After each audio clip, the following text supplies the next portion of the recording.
Chapter 2176. Although Tuli's tribe is surrounded by our army on the surface, who can guarantee that no one has entered Tuli's camp in the past few days? Or rather, who can guarantee that no one has come out of Tuli's tribe in the past few days? You must know that the people from the Tang Empire's imperial court won't be so stupid as to wear their official robes and enter the grassland openly. They will disguise themselves. Can you guarantee that no one has been let in? In the main tent of Shui Yentua's tribe, the barbarian man snorted and said in the face of everyone's doubts. Hearing this, everyone's faces froze because they really couldn't guarantee that no one had been let into Tuli's camp in the past few days. On the other hand, Chiguan Heli's face froze slightly because he remembered the news that a team leader in Chiguan tribe had reported to him a few days ago. The barbarian man was very satisfied with everyone's reaction. He chuckled and continued, "I won't hide it from everyone. A few days ago, when the prophecy of frost descending from the sky had just spread in the grassland, I had already sent people to sneak into Tuli's camp. Through the secret investigation over the past few days, I found that there is indeed a problem in Tuli's camp." "What's the problem?" a tribal chief asked impatiently. The barbarian man smiled mysteriously and said, "My men found that there is a tent in Tuli's tribe that is heavily guarded day and night by Tuli's men. No one is allowed to get close to it. The people in the tent rarely come out. However, my men happened to see someone come out of the tent once. Although that person looked like a grassland man, at this point, the barbarian man leaned forward with a meaningful smile on his lips. Under everyone's impatient gazes, the barbarian man slowly said, "But that person spoke the Han language." Buzz. Although many people had guessed that the person the barbarian man was talking about was a Han person, they couldn't sit still when they heard the barbarian man say it himself. The people from the Tang Empire's imperial court had already infiltrated the grassland and were secretly colluding with Tuli? Was the Tang Empire preparing to attack the grassland? No wonder Tuli's tribe had been resisting desperately these days. It turned out that they had already contacted the Tang people. Were they waiting for the Tang Empire's reinforcements? If the Tang Empire really attacked the grassland, would Xieli send his tribe's warriors to the front line to fight the Tang army? There was no need to think about it. He definitely knew how to do it. It was just like how the warriors of their tribe were sent by Xieli to encircle and annihilate the remnants of Tuli's tribe. At this moment, many thoughts flashed through the minds of the tribal chiefs present. The more they thought, the more frightened they became. A layer of cold sweat involuntarily seeped out of their backs. Therefore, I speculate that there must be someone from the Tang Empire's imperial court in Tuli's camp. Moreover, this person's status must not be low. Otherwise, he wouldn't be able to gain Tuli's trust. Previously, Tuli ordered people to spread the prophecy of the frost in the 7th month on the prairie. It was very likely that it was this Tang Empire official who provided the stratagem. In their Han people's language, this was called the stratagem of sowing discord. There was a master in the Tang Empire's imperial court who wanted to use this stratagem of sowing discord to divide the prairie's power, so that Xieli would lose the popular will of the people. As for why the people of the Tang Empire could predict that frost would fall on the grassland at the end of the 7th month, this was even simpler. The Tang Empire has many capable people with special abilities. Among them, there was no lack of capable people who were good at deduction and astrology. The Tang Empire even has a government office that specializes in astrology, called the Imperial Astronomer. If they could calculate in advance that frost would fall on the grassland at the end of the 7th month, it shouldn't be a difficult thing. Seeing that different degrees of panic flashed across everyone's faces, the barbarian man couldn't help but chuckle in his heart. He felt that everything was under his control. At this moment, it was as if he was possessed by Zhuge Kongming. He was unraveling the truth of the matter one by one. After hearing this, everyone in the tent believed him without a doubt. It had to be said that the barbarian man's analysis was infinitely close to the truth. If Li Zishuan was present, he would definitely exclaim, "My goodness, when I was discussing the stratagem of dividing the Turks with Li Er and the others, was the barbarian man eavesdropping on us?" But in reality, most of what the barbarian man said was his own imagination and conjecture. He didn't have a single shred of evidence. Previously, when he told everyone that the spy he sent to Tuli's camp saw a person speaking Chinese in the tent, it was all a bluff. He did send someone to infiltrate Tuli's camp, and his people did indeed see a tent heavily guarded by soldiers. However, his people didn't see the person in the tent, nor did they hear the person speaking Chinese in the tent. Because the defense there was too tight, the spy he sent didn't dare to stay any longer and left. The barbarian man didn't expect that he would be able to scare this group of people with his lies. He couldn't help but feel proud of his outstanding intelligence. Tuli actually colluded with the people of the Tang Empire's imperial court. Now that Tuli has achieved his goal, the situation on the grassland has become unclear because of the prophecy he spread. Clearly, turmoil is about to occur. Brother Inan, what should our Tiela tribes do now? Tong Luo tribal chief Abu Kan asked with a frown. Obviously, he already believed the nonsense the barbarian man said earlier. Not only did he believe it, almost all the other tribal chiefs present believed it, including Qilian tribal chief Qilian Heli. I've already told everyone earlier that in the upcoming chaos on the grassland, the Tiela tribes can only comply with the will of the people and unite all the tribes on the grassland who are dissatisfied with Xieli. Only then can we completely defeat Xieli and wipe away our previous disgrace. The barbarian man looked at Abu Kan with satisfaction. Then he looked at everyone and said in a deep voice, "Of course, the most important thing now is to think of a way to withdraw the people we sent to surround Tuli as soon as possible. At this time, Xieli may attack us at any time. The strength in our hands must not be too scattered. Only by concentrating our strength can we have the strength to protect ourselves. In addition, let's secretly release Tuli's remaining troops. Firstly, we can let Tuli join up with the Tang army.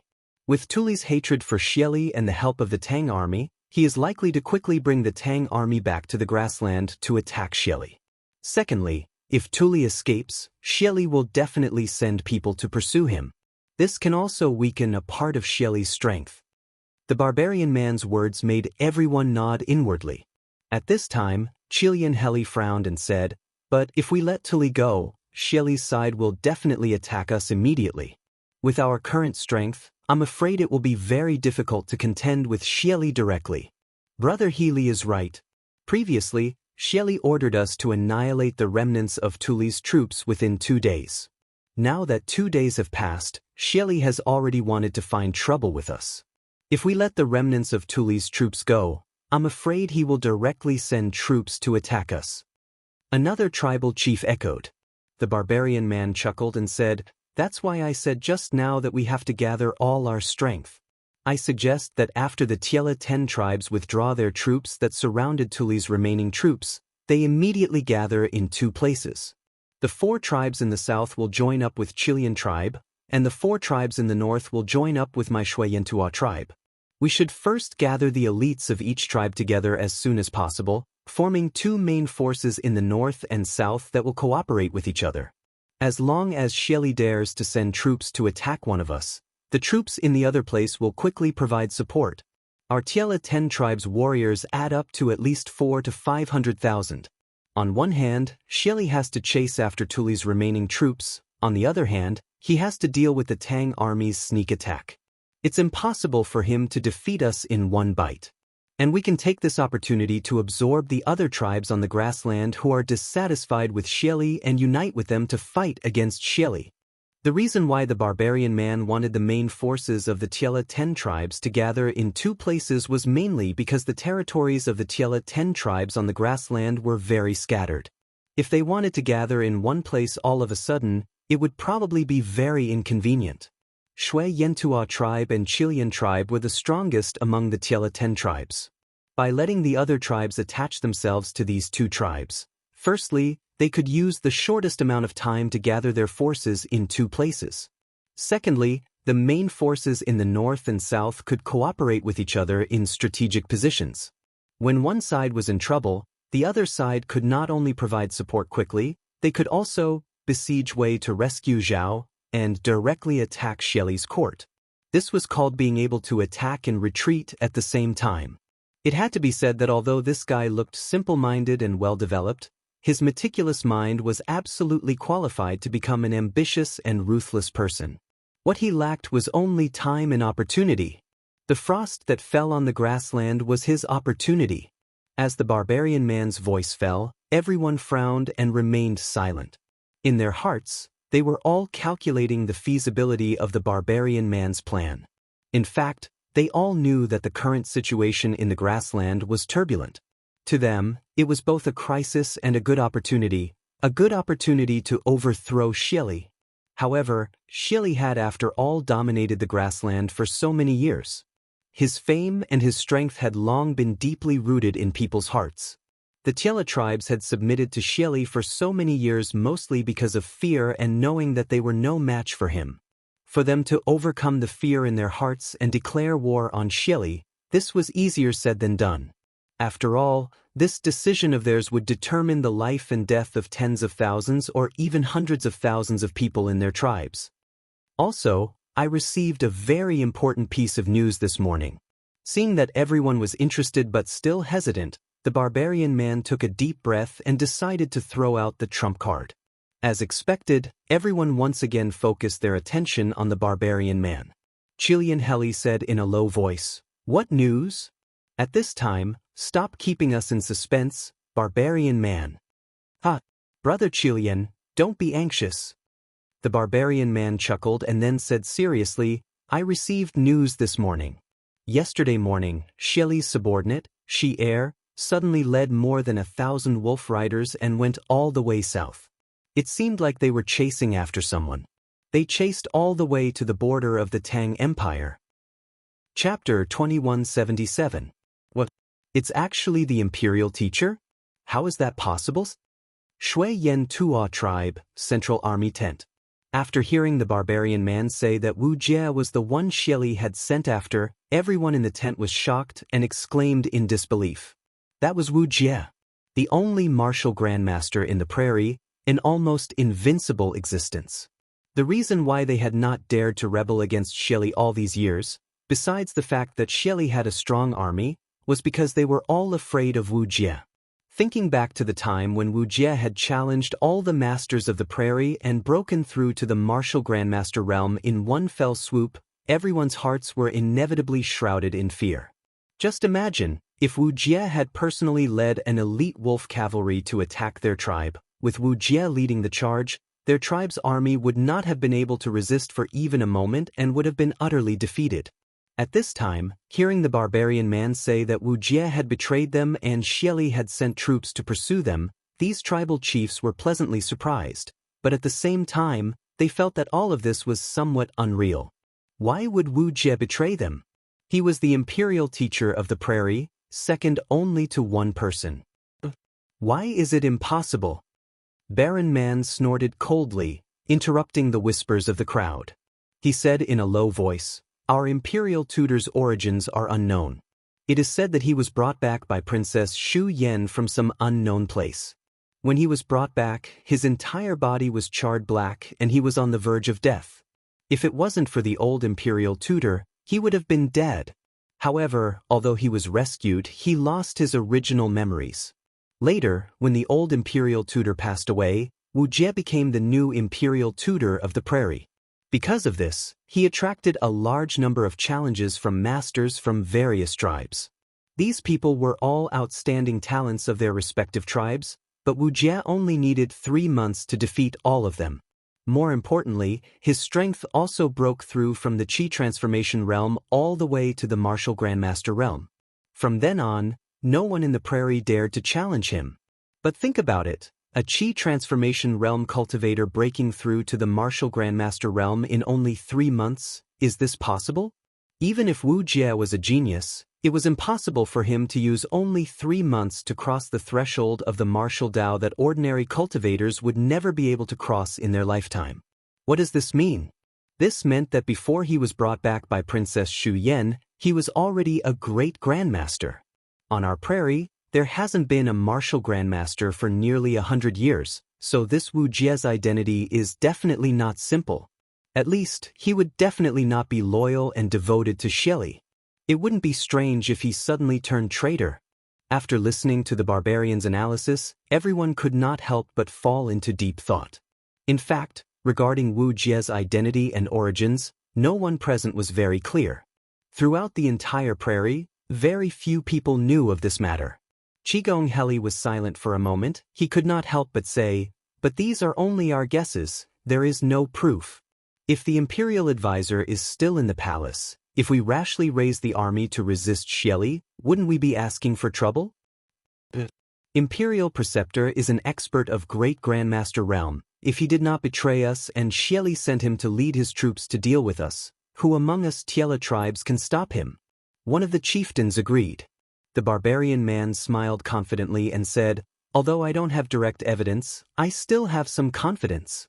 Think about it, Xieli's natural disposition is suspicious. Those who can be put in important positions by him, like Ashina Shirchu, Ashina Simo, are all loyal and devoted to him. It is impossible for them to betray Xieli. Only Wu Jie, this person's origin is unknown, and he is extremely mysterious. Usually, he ignores Xieli's orders, but Xieli needs to rely on his superior martial strength to subdue the prairie tribes, so he has always turned a blind eye to Wu Jie. Maybe he suddenly recovered his previous memories and did not want to work for Xieli anymore?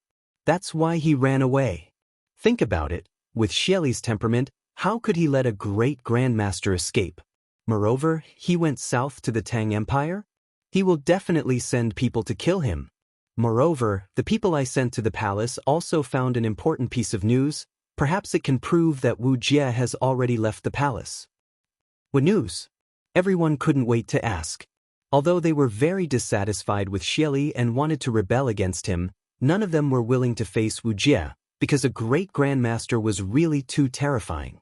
The wolf riders under Xieli were the elites of the elites. If these wolf riders were combined with a great grandmaster like Wu Jie, they would be an invincible existence. Although there were many tribes and warriors in the prairie, no one could stop this almost invincible combination. Don't underestimate the influence of a great grandmaster expert on a battle. Although a great grandmaster expert was still a human and could not fight an entire army by himself, if an army was led by a great grandmaster expert, the battle prowess of the army would definitely increase by several times. This was the effect of 1 + 1 greater than 2. Therefore, the tribal chiefs of the Tai La tribes all hoped that the barbarian man's guess was true, because once Wu Jie left, Xieli would have one less trump card in his hands, and they would have more confidence in rebelling against Xieli. Princess Xu Yan's tent has been sealed off by Xieli's people. From yesterday morning until today, Princess Xu Yan has not taken a single step out of her tent. The barbarian man smiled and told everyone a seemingly unrelated piece of news. The tribal chiefs of the Tai La tribes all frowned and began to think about the connection between this matter and Wu Jie's escape from the palace. The barbarian man did not give them more time to think, instead continuing, "As everyone knows, Princess Xu Yan and the imperial teacher have always had a close relationship, and Princess Xu Yan once traveled the Central Plains in her early years, disappearing for several years. When she reappeared in the prairie, it was with the severely injured and unconscious Wu Jie. With the relationship between Wu Jie and her, now that Xieli has placed her under house arrest, how could Wu Jie not find Xieli to reason with? Therefore, I guess that before Wu Jie was brought back by Princess Xu Yan, he must have already known Princess Xu Yan, and he is most likely from the Central Plains. Moreover, the reason why Princess Xu Yan is currently under house arrest may be because Xieli knows that Wu Jie has betrayed the imperial court and does not want Princess Xu Yan to follow him. Or perhaps, Xieli wants to use Princess Xu Yan as a hostage to threaten Wu Jie in the future. Regardless of which possibility it is, Wu Jie is definitely no longer in the imperial court. At this time, the prairie is filled with undercurrents, and Xieli is surrounded by enemies. This is the best time for us to rise up. If everyone continues to hesitate, our Tai Lu 10 tribes will no longer have a chance to rise up in the prairie. Hearing this, everyone could not help but think of the oppression and humiliation their tribes had suffered over the years when they submitted to Xieli. The eyes of some of the less shrewd tribal chiefs instantly turned red. The Tong Luo tribal chief, Abu Ken, clenched his fists and took the lead to speak. Brother Inan is right. Xieli's days are numbered, and he has lost the hearts of the people. If we do not rise up against him now, we will not have a chance in the future. The Tai Lu 10 tribes have been oppressed by the Ashina family for so many years. It is time to rebel. My Tong Luo tribe is willing to rise up. My wild ancient tribe is also willing to rise up with Brother Inan. My Pugu tribe is also willing to rise up.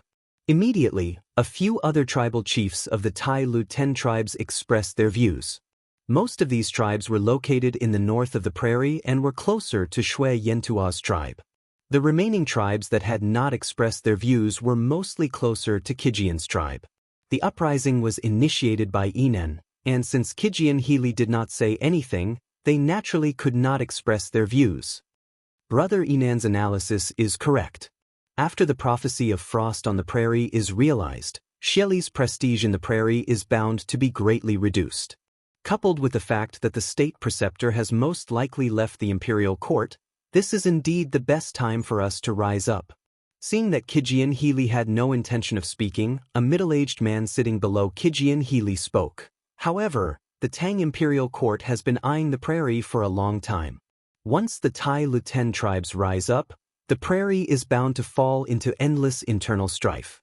According to Brother Inan's plan, you want to borrow Tuli's hand to lead the Tang army up north to attack Xieli. Isn't this the same as leading the wolf into the house? At that time, the Tang army will not only attack Xieli, but also us. I'm afraid the vast prairie will completely fall into the hands of the Tang Empire. This man's name was Yao Luo Gu Bodhisattva, and he was the current tribal chief of the Hueha tribe. Among the 10 tribes of Tai Lu 10 tribes, Hueha tribe's strength was in the upper tier with hundreds of thousands of tribe members, second only to Kijian and Shui Yentua tribes. If forced to choose a side, Yao Luo Gu Bodhisattva would definitely be willing to stand on the side of Kijian Healy. However, in reality, Yao Luo Gu Bodhisattva would not easily choose a side between Kijian Healy and Inan. After all, his Hua tribe was ranked third among the 10 tribes of Tai Lu 10 tribes. Only by remaining neutral and watching the tigers fight could he maximize his benefits.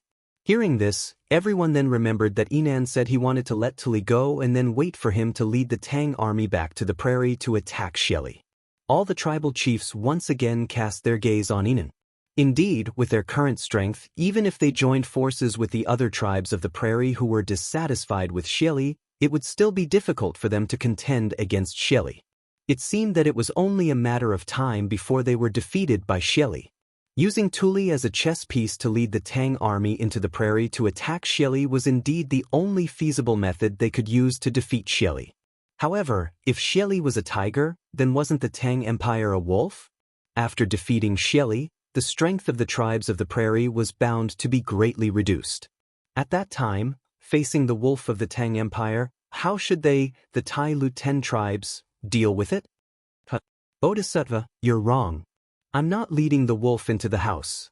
I'm driving the tiger to devour the wolf.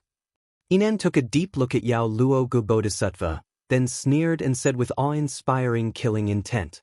At this moment, his entire body was overflowing with domineering aura. His eyes were bursting with dazzling light, making people unnaturally believe that he was not joking. Chia He Li's eyes flashed. He knew Inan's ambition. At this moment, it was completely exposed. His ambition was not only to seek revenge on Xieli, he wanted to be the king of the prairie and even the ruler of the world. I do want to borrow the hands of the Tang Empire to help us get rid of Xieli. However, if the Tang Empire wants to touch the prairie, it's impossible. Inan took a deep breath, looked at everyone and continued, think about it carefully. Looking at history, for the past 1,000 years, the dynasties of the Central Plains have been replaced. Even if there were a few wise monarchs in the middle, the prairie still belonged to us prairie people. Even if the emperors of the Central Plains used all the power of the country, they could not completely control the prairie. In the past, Qin Shi Huang was an unparalleled hero. Although the General Meng Tianbei was more than 700 miles away from the Xiongnu, the Qin Empire could only look at the prairie and sigh. In the end, they still built the Great Wall. Because the prairie was vast and boundless, once the armies of the Central Plains went deep into the prairie, it was difficult to get out. Qin Shi Huang could only use the Great Wall as the boundary to secure the territory. After Qin, The Emperor of Han was also a man of great talent and bold vision. Back then, the Han Empire was rich, ambitious, and capable. Therefore, the Emperor of Han also wanted to touch the prairie. Wei Qing went to Hunan and Hua Tsubing went to Heshi. Although they tore 2 pieces of fertile land from the Xiongnu Empire, the Emperor of Han could only stop there. After the Emperor of Han, the Western Han and later the Eastern Han, although they could protect the western region and pursue the desert, their method of dealing with the nomadic tribes like the Xiongnu was to move inwards. As for the real control of the prairie, no one in the Han Empire dared to mention it. Because to them, the prairie was a land of death. If they wanted to use the power of the country to fight the prairie to the death, the only outcome would be the destruction of the country. Even wise rulers like Qin Shi Huang and the Emperor of Han could not do anything about the prairie. Do you all think that Li Shimin is stronger than Qin Shi Huang and Hanwu? After we defeat Xieli, this vast grassland will all be our territory. If the Great Tang army dares to make a move against us, we will have enough space to deal with them and kill them all on the prairie. I think that the final result is very likely that Li Shimin will admit that we are in control of the prairie. As long as we do not invade the Great Tang, I believe that Li Shimin will not fight to the death with us. When the Great Tang army retreats and leaves the prairie, the entire prairie will be under the control of our Tiela 10 tribes. No one will dare to bully us and our tribes will have the most fertile land. What are you all still hesitating for? Opportunity knocks but once, it will not come again. It had to be said that Yannan had definitely made sufficient preparations for today's secret meeting. Otherwise, this fellow would not have been able to speak so eloquently. Not only did he reveal the secret between Wuxia and Ashina Shuyan, he even specially researched the history of the war between the Central Plains and the tribes of the prairie, scaring the tribal chiefs of the Tiela 10 tribes into a daze. His words were truly too provocative. At the same time, it completely dispelled the last trace of doubt in the hearts of the Tiela 10 tribes' tribal chiefs. Tong Luo tribe chief Abu Kan said emotionally, "Brother Yannan is right. Opportunity knocks but once, it will not come again." 100,000 Tong Luo tribe is willing to follow Yannan chief to overthrow Xieli. 80,000 wild ancient tribe is willing to follow Yannan chief to revolt. 80,000 Bogu tribe is also willing to revolt. 200,000 Hueha tribe is also willing to follow everyone to overthrow Xieli. In the end, even Hueha tribe chief Yao Luaga Bodhisattva expressed his stance. 200,000 elite troops of my Qian tribe are ready to fight with Xieli at any time. Qian Heli knew that he could not remain silent anymore. Even though he knew that Yannan was ambitious and would definitely make other moves after overthrowing Xieli, he had to express his stance now. Otherwise, he would be committing suicide in the Tiela 10 tribes. Chapter 2178. Actually, there was nothing wrong with Yinan's earlier analysis.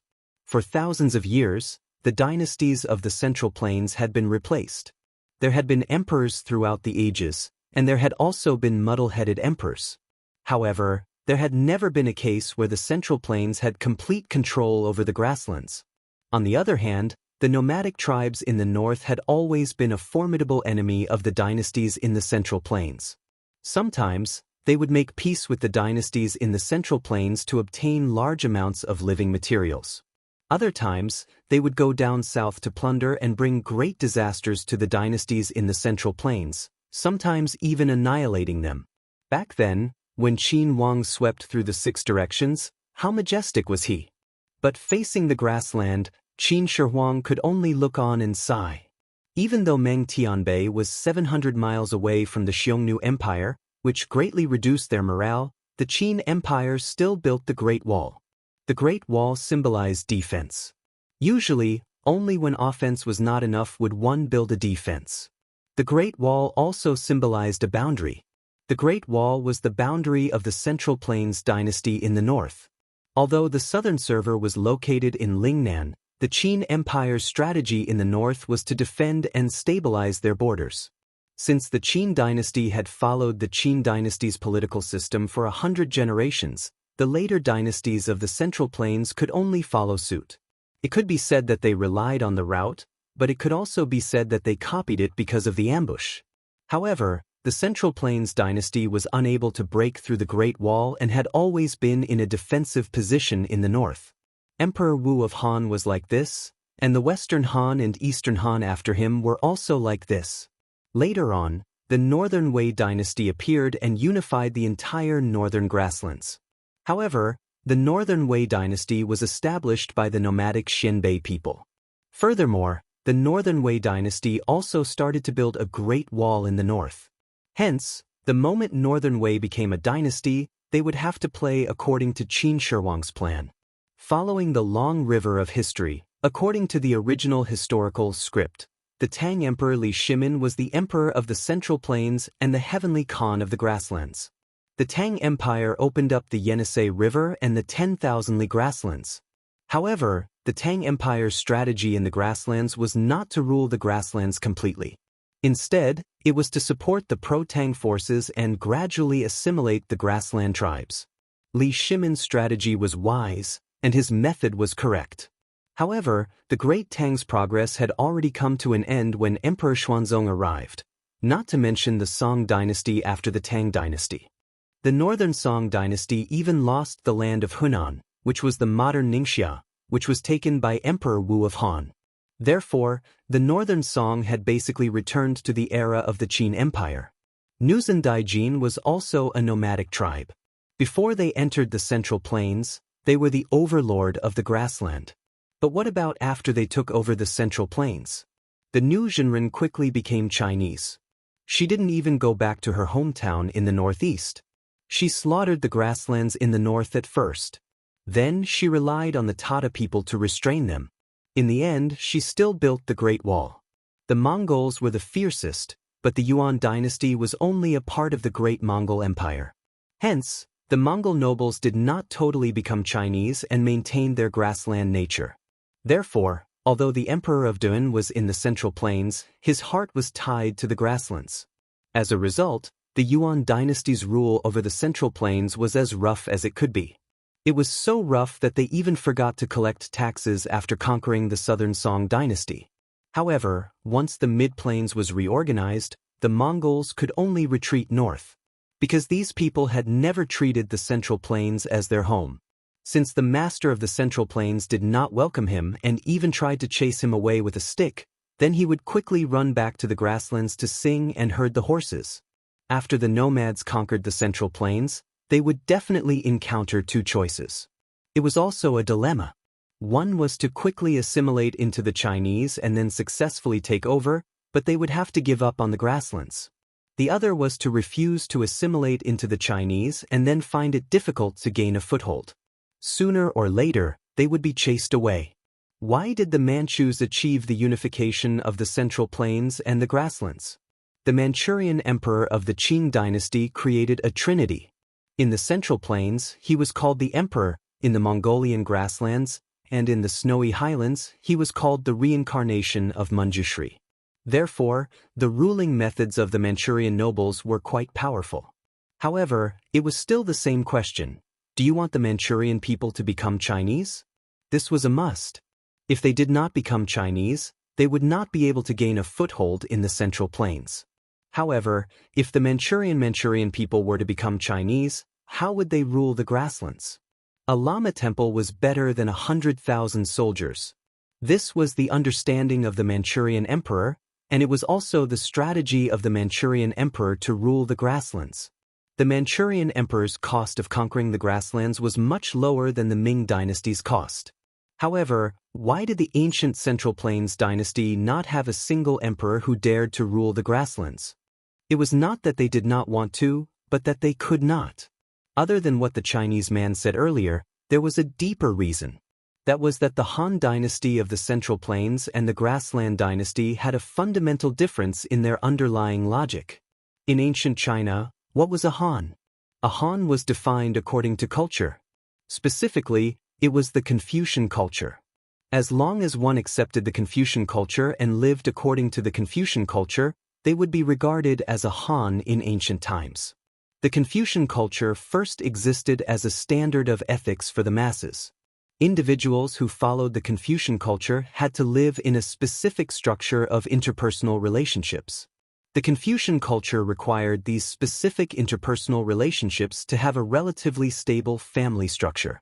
The prerequisite was that they had to settle down. The prerequisite for settling down was farming.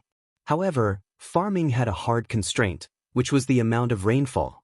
In ancient society, due to the requirement of rainfall for farming, if a Han wanted to live beyond the Great Wall, they had to become nomads. Otherwise, they would die. Once they became nomads, it meant that the Central Plains' interpersonal relationships would collapse. They could no longer live according to the Confucian way. As long as you lived a nomadic lifestyle, you would no longer be a Han. For the Central Plains dynasty, it was fine to send troops to expel the nomads. However, to rule the north, they had to station troops. The logistics of the garrison could not be transported by the Central Plains. It was too far. It was because of the Confucian culture of the Central Plains dynasty that the Central Plains dynasty could not go beyond the Great Wall. They could only develop in the Central Plains. In layman's terms, it was probably a vast and boundless grassland. For the rulers of the Central Plains, it was a barren land that was not worth their efforts to attack and control. Even if they conquered it, it would not be of much use. Moreover, they would have to send troops to defend it. It was not worth it at all. After all the tribal chiefs of Tiela expressed their desire to resist Xieli together, the few of them briefly discussed their next plan, and then returned to their own homes, to their own mothers. Now was indeed a special time. These tribal chiefs gathered together for a long time and were easily discovered by Xieli's spies. Therefore, Qigong, Heli and the others did not delay in Shui Yentua's tribe. After walking out of the tent, they disguised themselves and left Shui Yentua's tribe. However, although these tribal chiefs were very careful, they somewhat underestimated Xieli's spies. In other words, they underestimated Xieli's wolf guards. Bull, watch for me for a while. I need to go to the outhouse. At the exit of Shui Yentua's camp, a soldier suddenly clutched his stomach and cried out in pain. It seemed that he ate something bad and had a stomachache. This person shouted to his companions and then hurriedly ran away with his back bent. However, he did not go to the outhouse. After making many turns, he came to the foot of a hill in the west of Shui Yentua's tribe. He put his thumb and index finger in his mouth and whistled. After a while, not far away, a man in a black robe flashed over.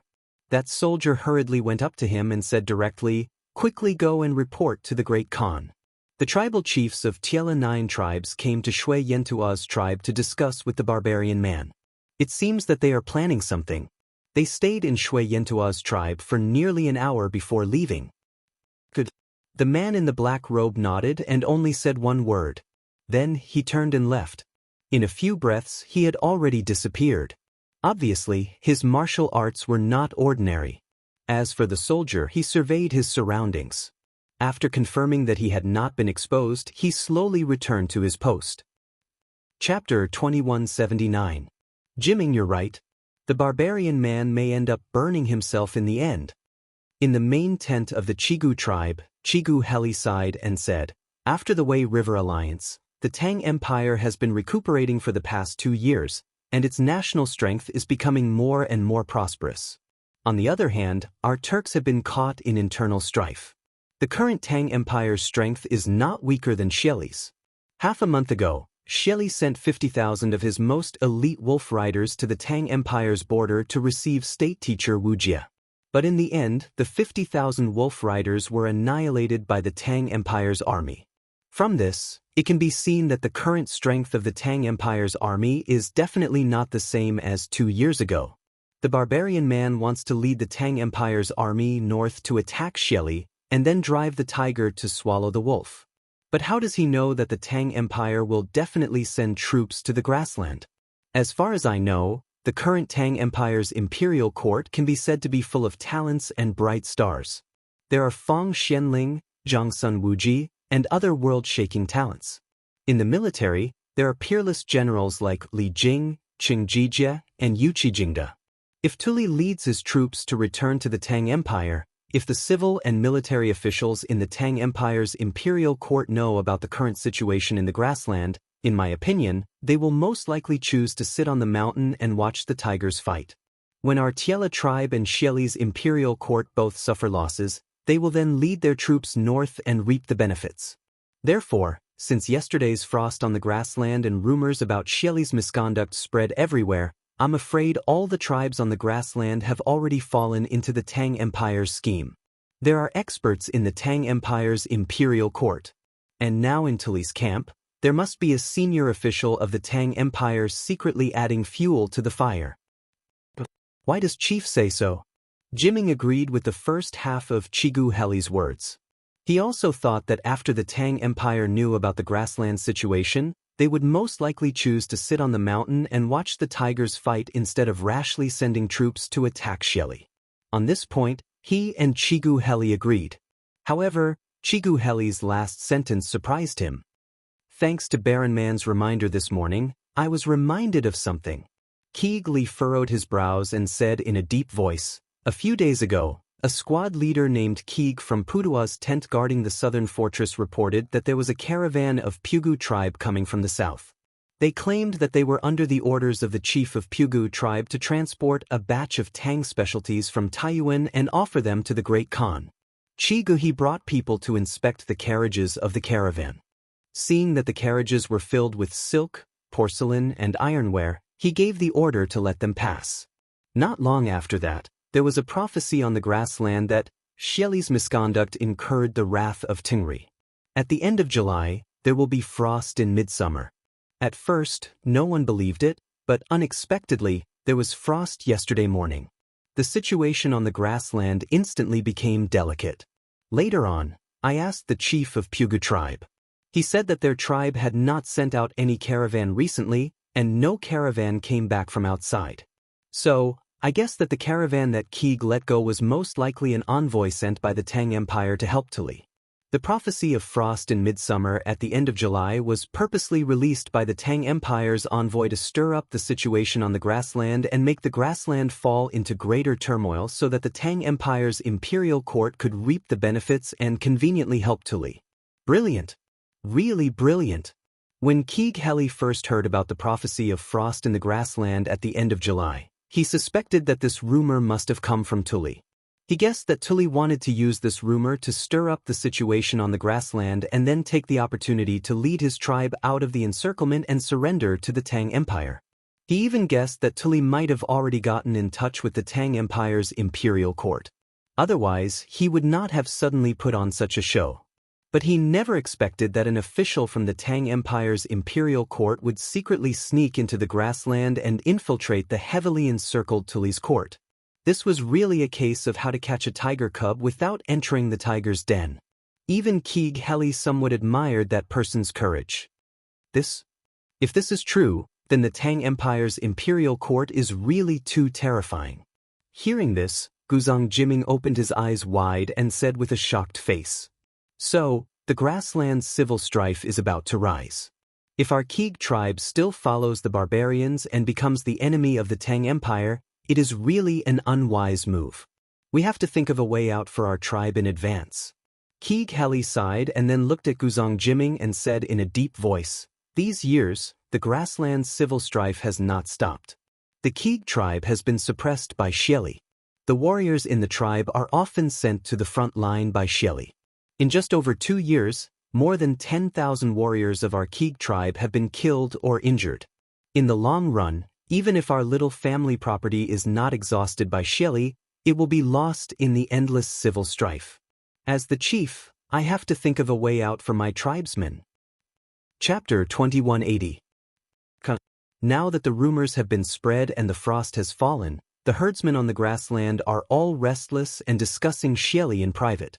But why haven't the leaders of the other tribes made any moves? Especially the 10-tribe coalition that has surrounded us. They still show no signs of withdrawing. In Tuli's tent, Enai Shirtawa and Tuli were analyzing the current situation of the grassland.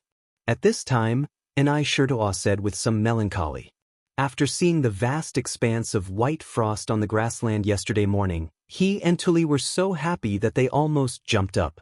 If it weren't for the fact that the timing was not right, they would have held a banquet to reward the 3 armies and not return until they were drunk. But their excitement didn't last long, because as time went by, the situation they had expected at first didn't appear. The tribes on the grassland who were dissatisfied with Xieli didn't take the opportunity to launch an attack. At most, the herdsmen in the tribes were discussing Xieli because of the frost falling from the sky. Not a single tribe made any real moves. This made Tuli and Inai Shirtuo very anxious, because whether the grassland could fall into chaos because of this was directly related to whether they could escape the encirclement and smoothly go south to seek refuge with the Tang Empire. Therefore, their state of mind changed from the excitement yesterday morning to the slight uneasiness in the afternoon. And today they were even a little anxious.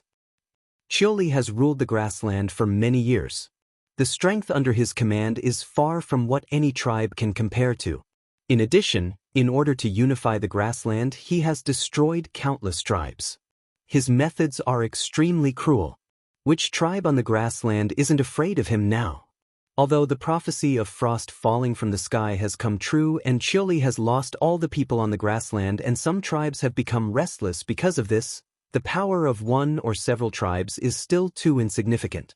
Before they have enough power to unite, the tribal chiefs of those tribes don't dare to openly rebel against Xioli. Tuli looked out of the tent with a gloomy gaze and couldn't help but sigh as he spoke slowly. In fact, he had been waiting for the people outside to send news of the turmoil on the grassland. But reason told him that things couldn't progress so fast because Xieli's strength was really too strong. The tribal chiefs of those tribes weren't fools. They couldn't jump up to rebel against Xieli just because of a prophecy. That was no different from courting death. Now, everyone was waiting for someone to take the lead and raise their arms. At that time, the grassland might fall into true turmoil. Khan, you mean we have to keep waiting? When Inai Shirtuo heard this, his eyes widened and he said anxiously. That's right, Tuli said indifferently, right now we can only wait. Inai Shirtuo said anxiously, but the tribe's warriors can't hold on for much longer. I'm afraid our rations can only last for 3 more days. If we can't break out of the encirclement and rendezvous with the Tang army outside the southern plains, our 100,000 men will starve to death even if we aren't killed by the Great Khan's men. Only 3 days? Upon hearing this, Tuli could not help but clench his fists. In fact, he was more anxious than anyone else. But was there any use in being anxious? His subordinates had been surrounded by the 10 allied armies and over 300,000 warriors. At this moment, he was like a beast trapped in a cage. He could only hope that the hunters outside the cage would start fighting so that he could seize the opportunity to escape. He could only wait. Even though they knew that they didn't have enough provisions, they could only wait. It wasn't that he didn't want to send people to break out of the encirclement. Previously, his people had tried countless times to open a gap in the encirclement, but in the end, they had all failed and suffered heavy losses.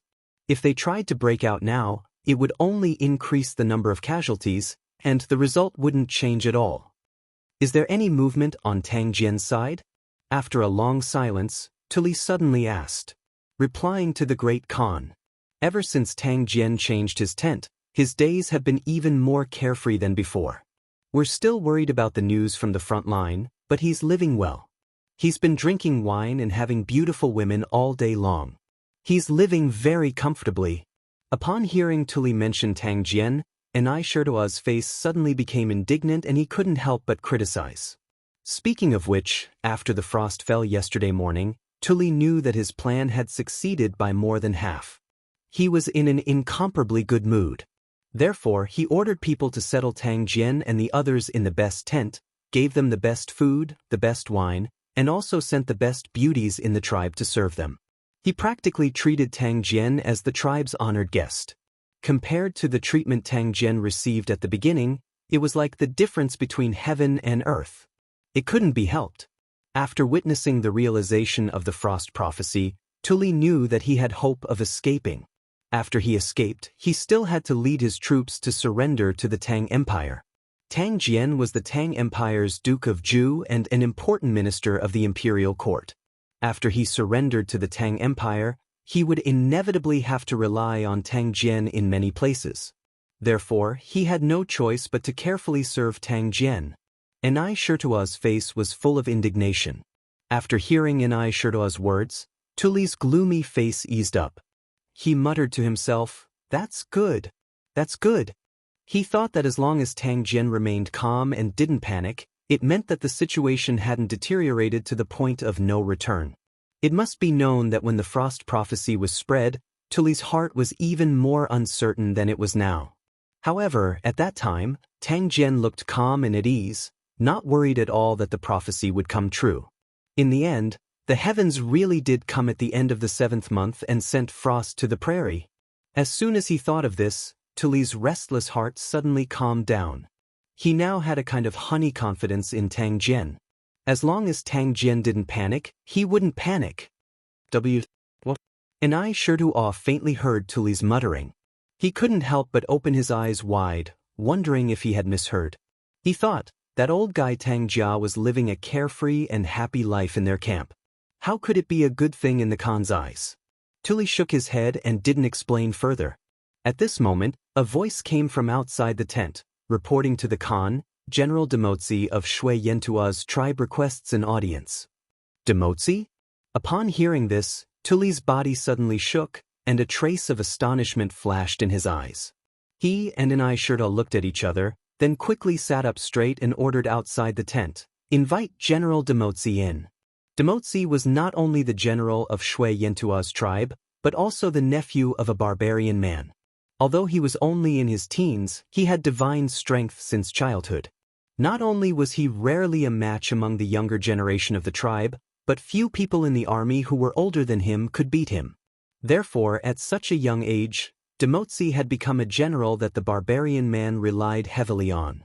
According to the historical process, after the Tang dynasty destroyed Shui Yentua, the remaining Shui Yentua people supported Demotzi as Wuxia Khan in an attempt to restore Shui Yentua. However, the Tang dynasty and the Tiela tribes didn't recognize it. Li Er sent Li Ji to attack Demotzi's encampment and instructed, "If you surrender, you'll be pacified. If you rebel, you'll be punished." Li Ji went to the Overseer Mountain. His chief, Tizhenda, led his people to surrender, but secretly plotted to rise again. Li Ji then sent his troops to attack, beheaded more than 5,000 people, captured more than 30,000 men and women, and brought Demotzi back to Cheng. After Tuli heard that Demotzi was requesting an audience, he guessed that Shui Yentua's tribe would take action. However, he couldn't understand why the barbarian man sent Demotzi over at this time. Could it be that the other party was now ready to confront Xieli? Otherwise, why would the barbarian man dare to send people here so openly? Demotzi greets Little Khan. Tuli didn't have to wait for long. While he was deep in thought, the curtain of the tent was lifted, and a young man with braids and slightly bronzed skin walked in. It was Demotzi. Demotzi entered the tent and bowed to Tuli in a manner that was neither servile nor overbearing. "General Demotzi, you don't have to be so polite." Tuli raised his right hand. After Demotzi straightened up, he went straight to the point and asked, "I wonder what General Demotzi is here for?" Tuli didn't have much interaction with Shui Yentua's tribe before, and he was even less familiar with Demotzi. He had only heard of his name, but had never seen him in person, let alone have any friendship. Therefore, Tuli didn't want to waste time to exchange pleasantries, but went straight to the point. Demotzi was a straightforward person. Hearing Tuli's question, the corners of his mouth curled up into a smile. Then he cupped his fists and said to Tuli, "Demotzi has come to convey the goodwill of Shui Yentua's tribe to Little Khan." Chapter 2181. Who in the prairie doesn't know the fighting power of the Swanni 7 tribes? General Ni Shirji is a famous fierce general in the prairie. How could Demotzi dare to bully you? In Tuli's tent, seeing Ni Shirji getting angry, Demotzi hurriedly flattered him with a face full of fear and trepidation. The Swanni tribe was Tuli's direct army, and the Swanni tribe could be said to be the most powerful tribe in the entire prairie. At first, there were dozens of tribes in the Swanni tribe, and later, it gradually developed into 7 tribes. They were mainly distributed in the Sumo River and Blackwater area. Among these 7 tribes, the Sumo Swanni and Blackwater Swanni were the most powerful, and Ni Shirji was the chief of the Swanni Blackwater tribe. Humph! A bunch of hypocrites. Ni Shirji snorted coldly, looked at Demotzi, and said with a face full of disdain, "You say you don't dare, but now you're here to threaten the little Khan. If the barbarian man really wants to fight, the 100,000 warriors of the Swanee 7 tribes will fight with him to their heart's content." Being pointed at and scolded, especially by a defeated general, or rather, a general who was about to be defeated, Demotzi's face was somewhat ugly. However, when he thought of the mission that the barbarian man had given him before he came here, he could only temporarily suppress the anger in his heart. His slightly furrowed brows quickly relaxed. He smiled slightly and said, "That's right. What is General Ni Shirji talking about?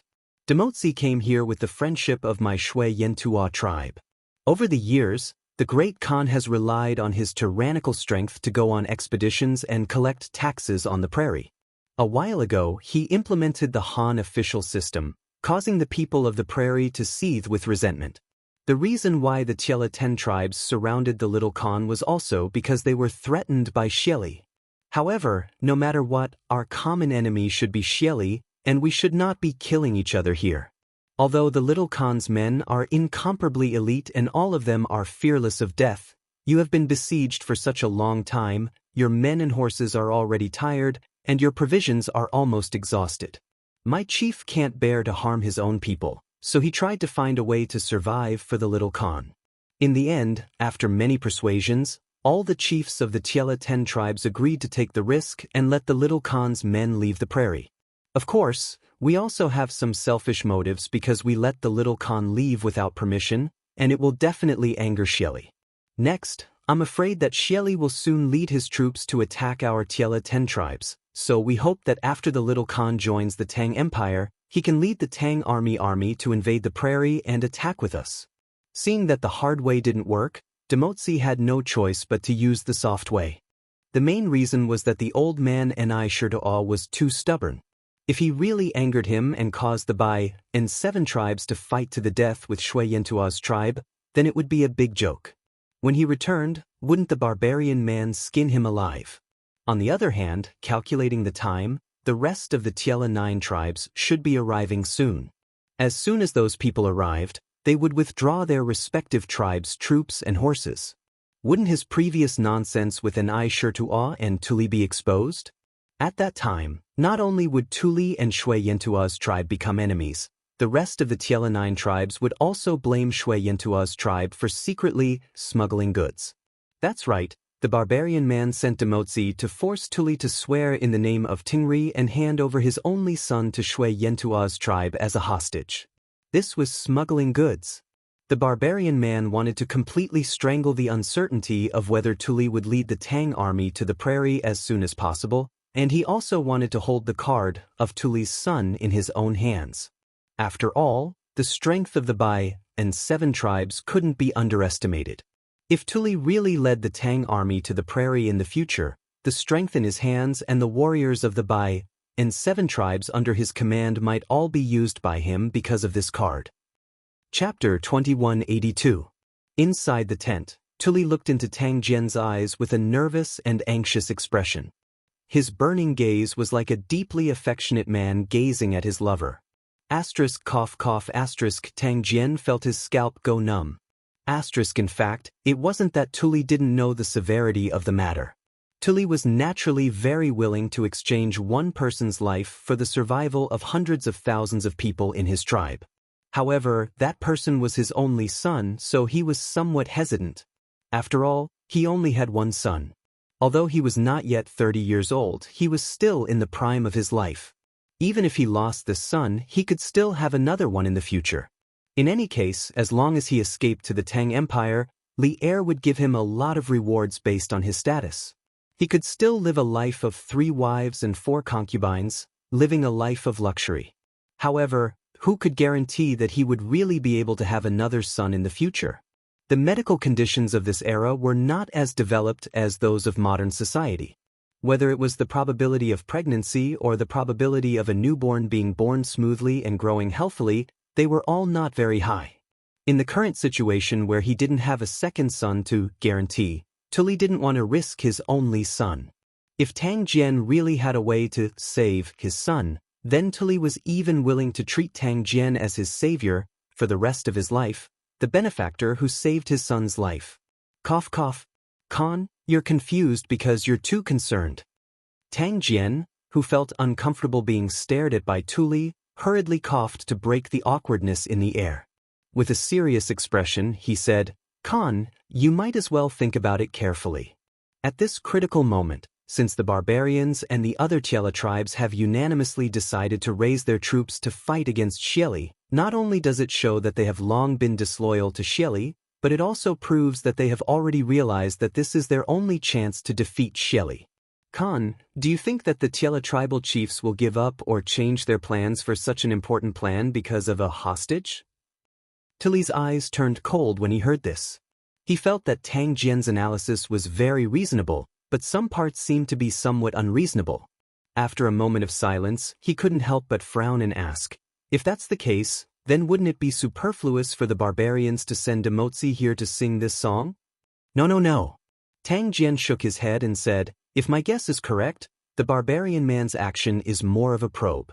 If he can successfully persuade Khan to send the hostage to Shui Yentua's tribe, it will be equivalent to him gaining a loyal ally like Khan who can advance and retreat together with him. In the future, Shui Yentua's tribe will become even more powerful among the Tai Lu tribes, even suppressing Qian tribe. Once the Tai Lu tribe's rebellion against Xieli succeeds, the barbarian man will replace Xieli and become the new master of this prairie. If you, Khan, did not agree to his request, he would not suffer any loss. The plan of Tai Li's tribes to resist Xieli could still be carried out smoothly. The only regret he had was that he could not borrow your power to achieve his goal of dominating Tai Li's tribes and even the entire prairie. But from this point of view, this person's ambition isn't small. Even if he loses this opportunity, he will sooner or later become a formidable person. The barbarian man is indeed ambitious. Tuli nodded in agreement. Soon after, he said with a worried expression, but if this Khan doesn't agree to their request, won't the barbarians fly into a rage out of humiliation and continue to attack our troops? Definitely not. Tang Jian's gaze was calm as he said with certainty, this Tang has said before that the plan of Tai Li's tribes to resist Xieli definitely did not originate from the barbarian man alone. It is also not something that the barbarian man alone can change. In terms of strength, the strength of Tai Li's 10 tribes is far inferior to Xieli. And Khan, you have more than 100,000 elite soldiers under your command. The current situation in the prairie is delicate. No matter which side wants to fight with you, they will have to knock out at least a few teeth. Therefore, if the barbarian man feels apologetic towards Khan over such a small matter and even confronts you with weapons, then in the eyes of Tai Li's 10 tribes, he is disregarding the overall situation. The other chiefs of Tai Lu tribes will definitely not allow him to act so recklessly. However, with the nature of the barbarian man, I'm afraid he will not do such a foolish thing. Later on, you can find an excuse to reject Demotzi and give the barbarian man a way out. I believe the barbarian man will not hold on to this matter and the Tai Lu army near Ying should also disperse soon. Tuli nodded thoughtfully. Although Tang Jian's analysis was very reasonable, there was still some uneasiness in his heart. After all, this was the only chance for him and the 100,000 soldiers under his command to break out of the encirclement. For this, they could be said to have planned carefully and waited for such a result with great difficulty. If they were to be completely ruined because of his selfishness, he would not be able to feel at ease for the rest of his life. However, when he thought of his most beloved son, and thought of the current delicate situation in the prairie, in theory, the barbarian man and the rest of Tai Li's tribes would naturally not be so stupid as to waste their military strength to fight with him head-on. After hesitating and struggling in his heart for a long time, Tuli finally made up his mind. He raised his head and said with a firm gaze, Duke Ju's discerning eyes are like torches. You saw through the barbarian man's evil scheme at a glance. This Khan admires you. Many thanks to Duke Ju for pointing out the right path for this Khan. This Khan will now find a reason to reject Demotzi. Finished speaking, Tuli solemnly cupped his fists and bowed to Tang Jian. Perhaps when Tang Jian had just arrived at the grasslands, he had indeed looked down on Tang Jian, this weak and scholarly old man. After all, at that time, the situation was like fire to him. The men under his command could be wiped out by Xieli at any time. He did not believe that a mere Tang Jian could change anything. But today, the prophecy of frost falling from the sky had come true. The people of the prairie were panic-stricken. Rumors were spreading everywhere. Tai Li's tribes took advantage of the situation to rise up and rebel against Xieli. All of this started because of Tang Jian. What was originally a dead chess game seemed to have been completely revived by Tang Jian. Even if Tuli did not say it out loud in his heart, he gradually respected and admired Tang Jian. Today, Tang Jian even indirectly saved his son's life. Tuli believed that Tang Jian was completely worthy of this bow. You can't. Tang Jian hurriedly waved his hand and stepped aside. He smiled and said to Tuli, Khan is too polite. When we reach the Great Tang, you and I will be colleagues in the imperial court. Why should we be so polite? Colleagues? Hearing this, Tuli was startled. Then he laughed and said, Duke Ju's words are reasonable. When we leave the prairie, you and I will be colleagues. When we reach Chang, Shinbo Ao will definitely have a good drink with Duke Ju. Unknowingly, Tuli had changed the way he addressed Tang Jian from Ben Khan to his own name. This also showed that Tuli had regarded Tang Jian as a friend. When the time comes, we will not return until we are drunk.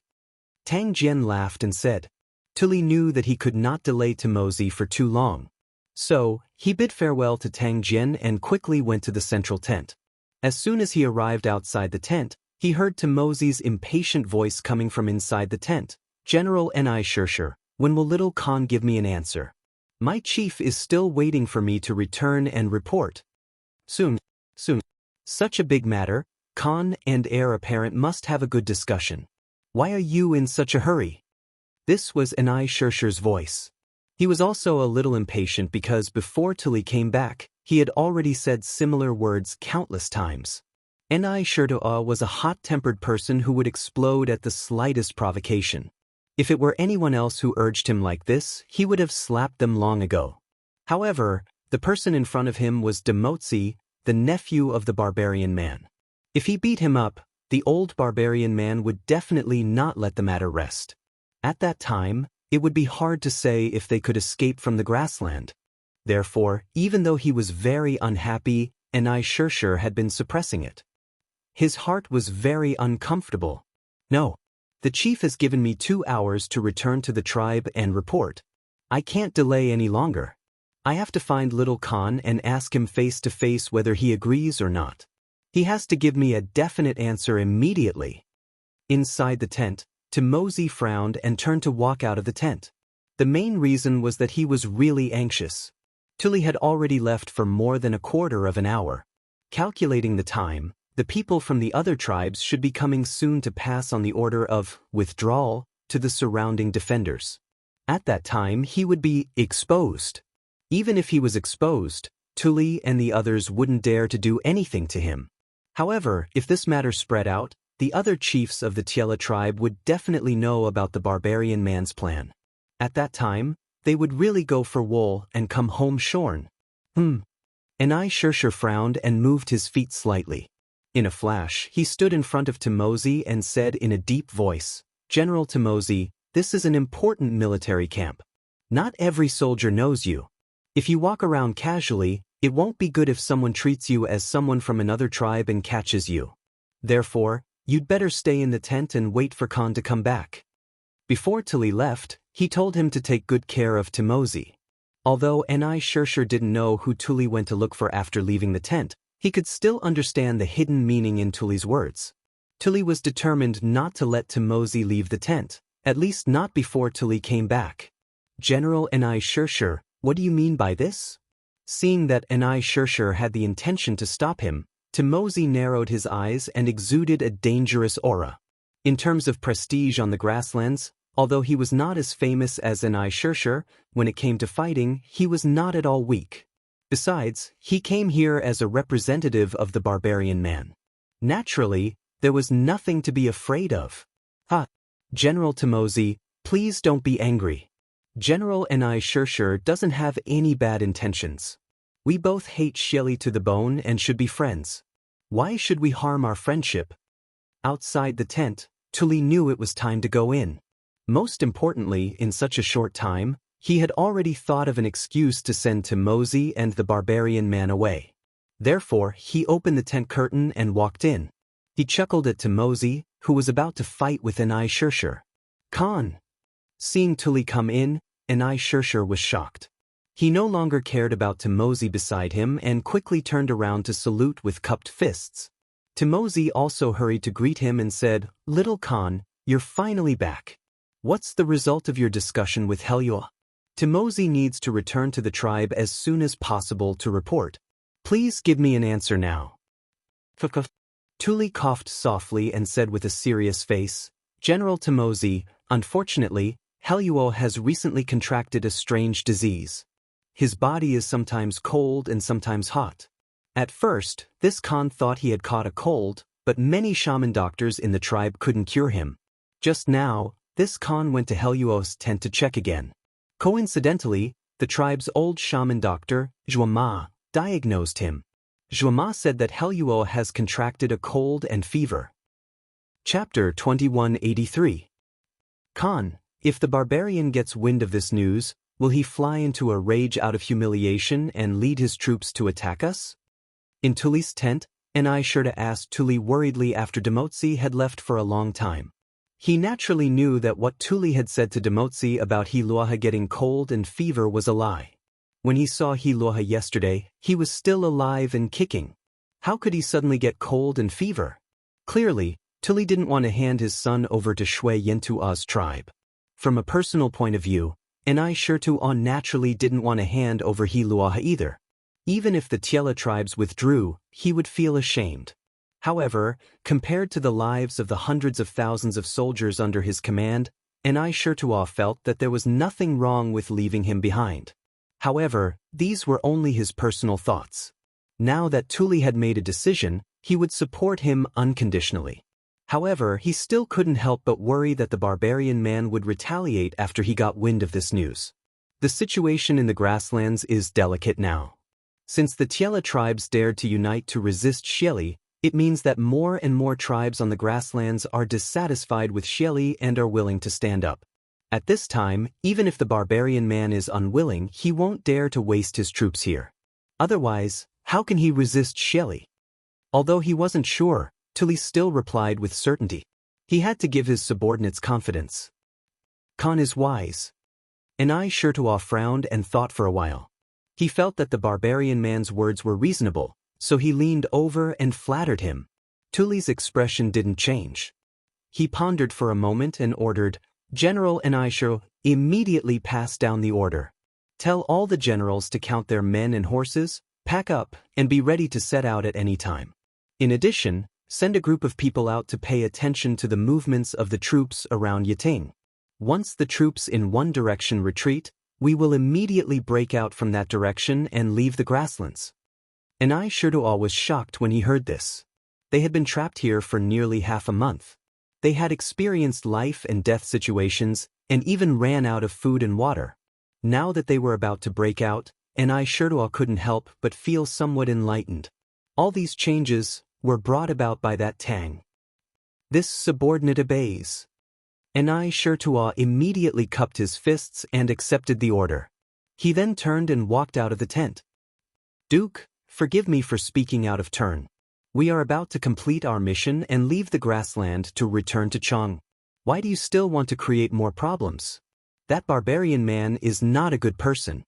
If Tuli refuses him like this, what if he changes his mind and joins the other Tiela tribes to encircle and annihilate us? I'm afraid we won't be able to go back for the rest of our lives." On the other side, in Tang Jian's tent, Yu Minghu's face turned bitter when he heard about the discussion between Tang Jian and Tuli. If it weren't for the fact that Tang Jian's status was higher than his, Yu Minghu would have smashed his fist on Tang Jian's face already. "Who asked you to meddle in other people's business? Who asked you to meddle in other people's business? It's obvious that Tiela's troops are planning to withdraw. It's obvious that our mission in the prairie is about to be completed, yet you insist on instigating Tuli to play with that barbarian man. Is that barbarian man someone to be trifled with? What if the other party changed his mind in a fit of anger and joined forces with the rest of the Tiela tribe to attack Tuli's tribe? Wouldn't they all be finished? Minghu, calm down.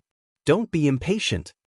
Seeing that Yu Minghu was really anxious, Tang Jian quickly put away his smile and said with a serious face, "After this incident, we can see that this barbarian man is indeed someone. But you don't have to worry.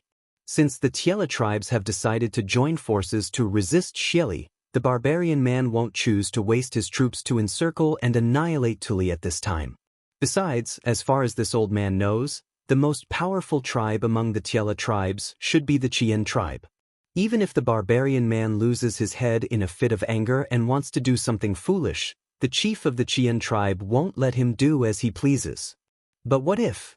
What if the barbarian man doesn't play by the rules and attacks Tuli with all his might in a fit of anger?"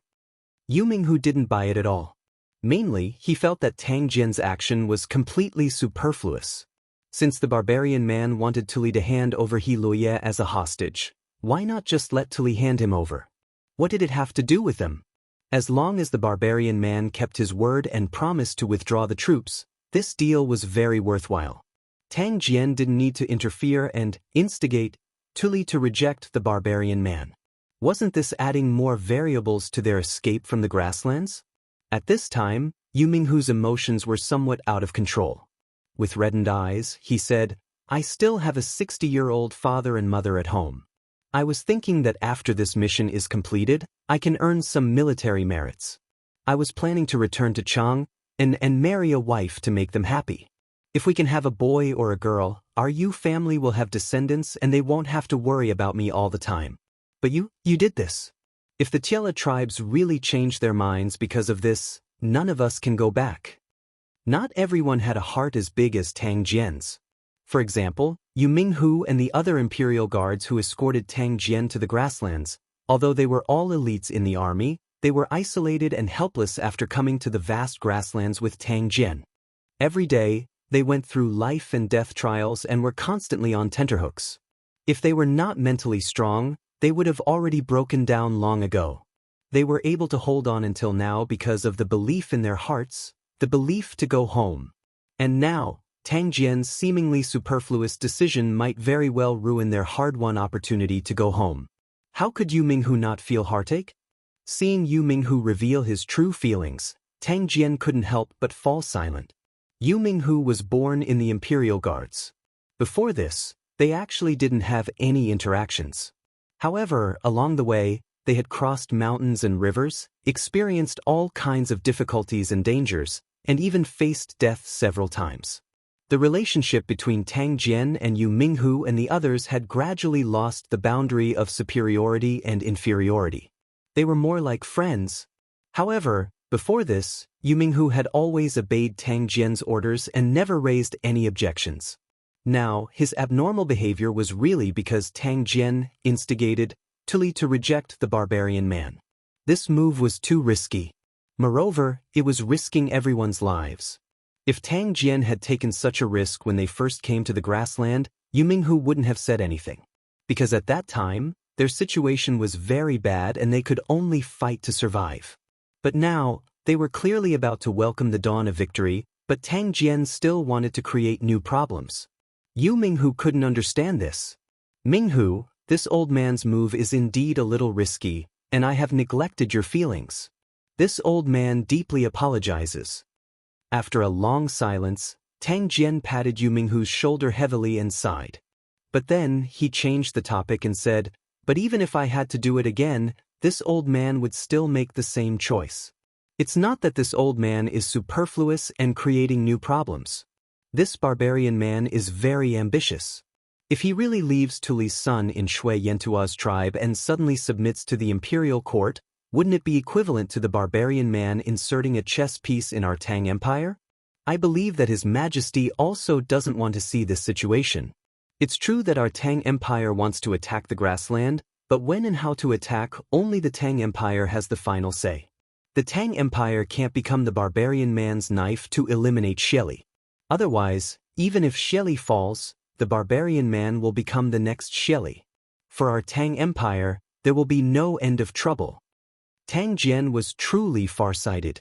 Not only was he Li Er's subject, but he was also Li Er's close friend. Otherwise, he wouldn't have taken on this dangerous mission.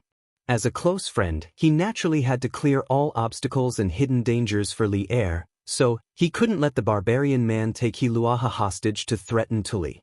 This was because Tuli would soon become a citizen of the Tang Empire. If the barbarian man used Hiluaha to threaten Tuli, it would be the same as threatening the Tang Empire. This was a situation that Tang Jian absolutely didn't want to see. If not for Yu Minghu's loss of composure, Tang Jian definitely wouldn't have said these words out loud. Yu Minghu couldn't help but tremble when he heard this. Although he didn't completely understand what Tang Jian said, he still roughly understood the meaning. He knew that he had misunderstood Tang Jian.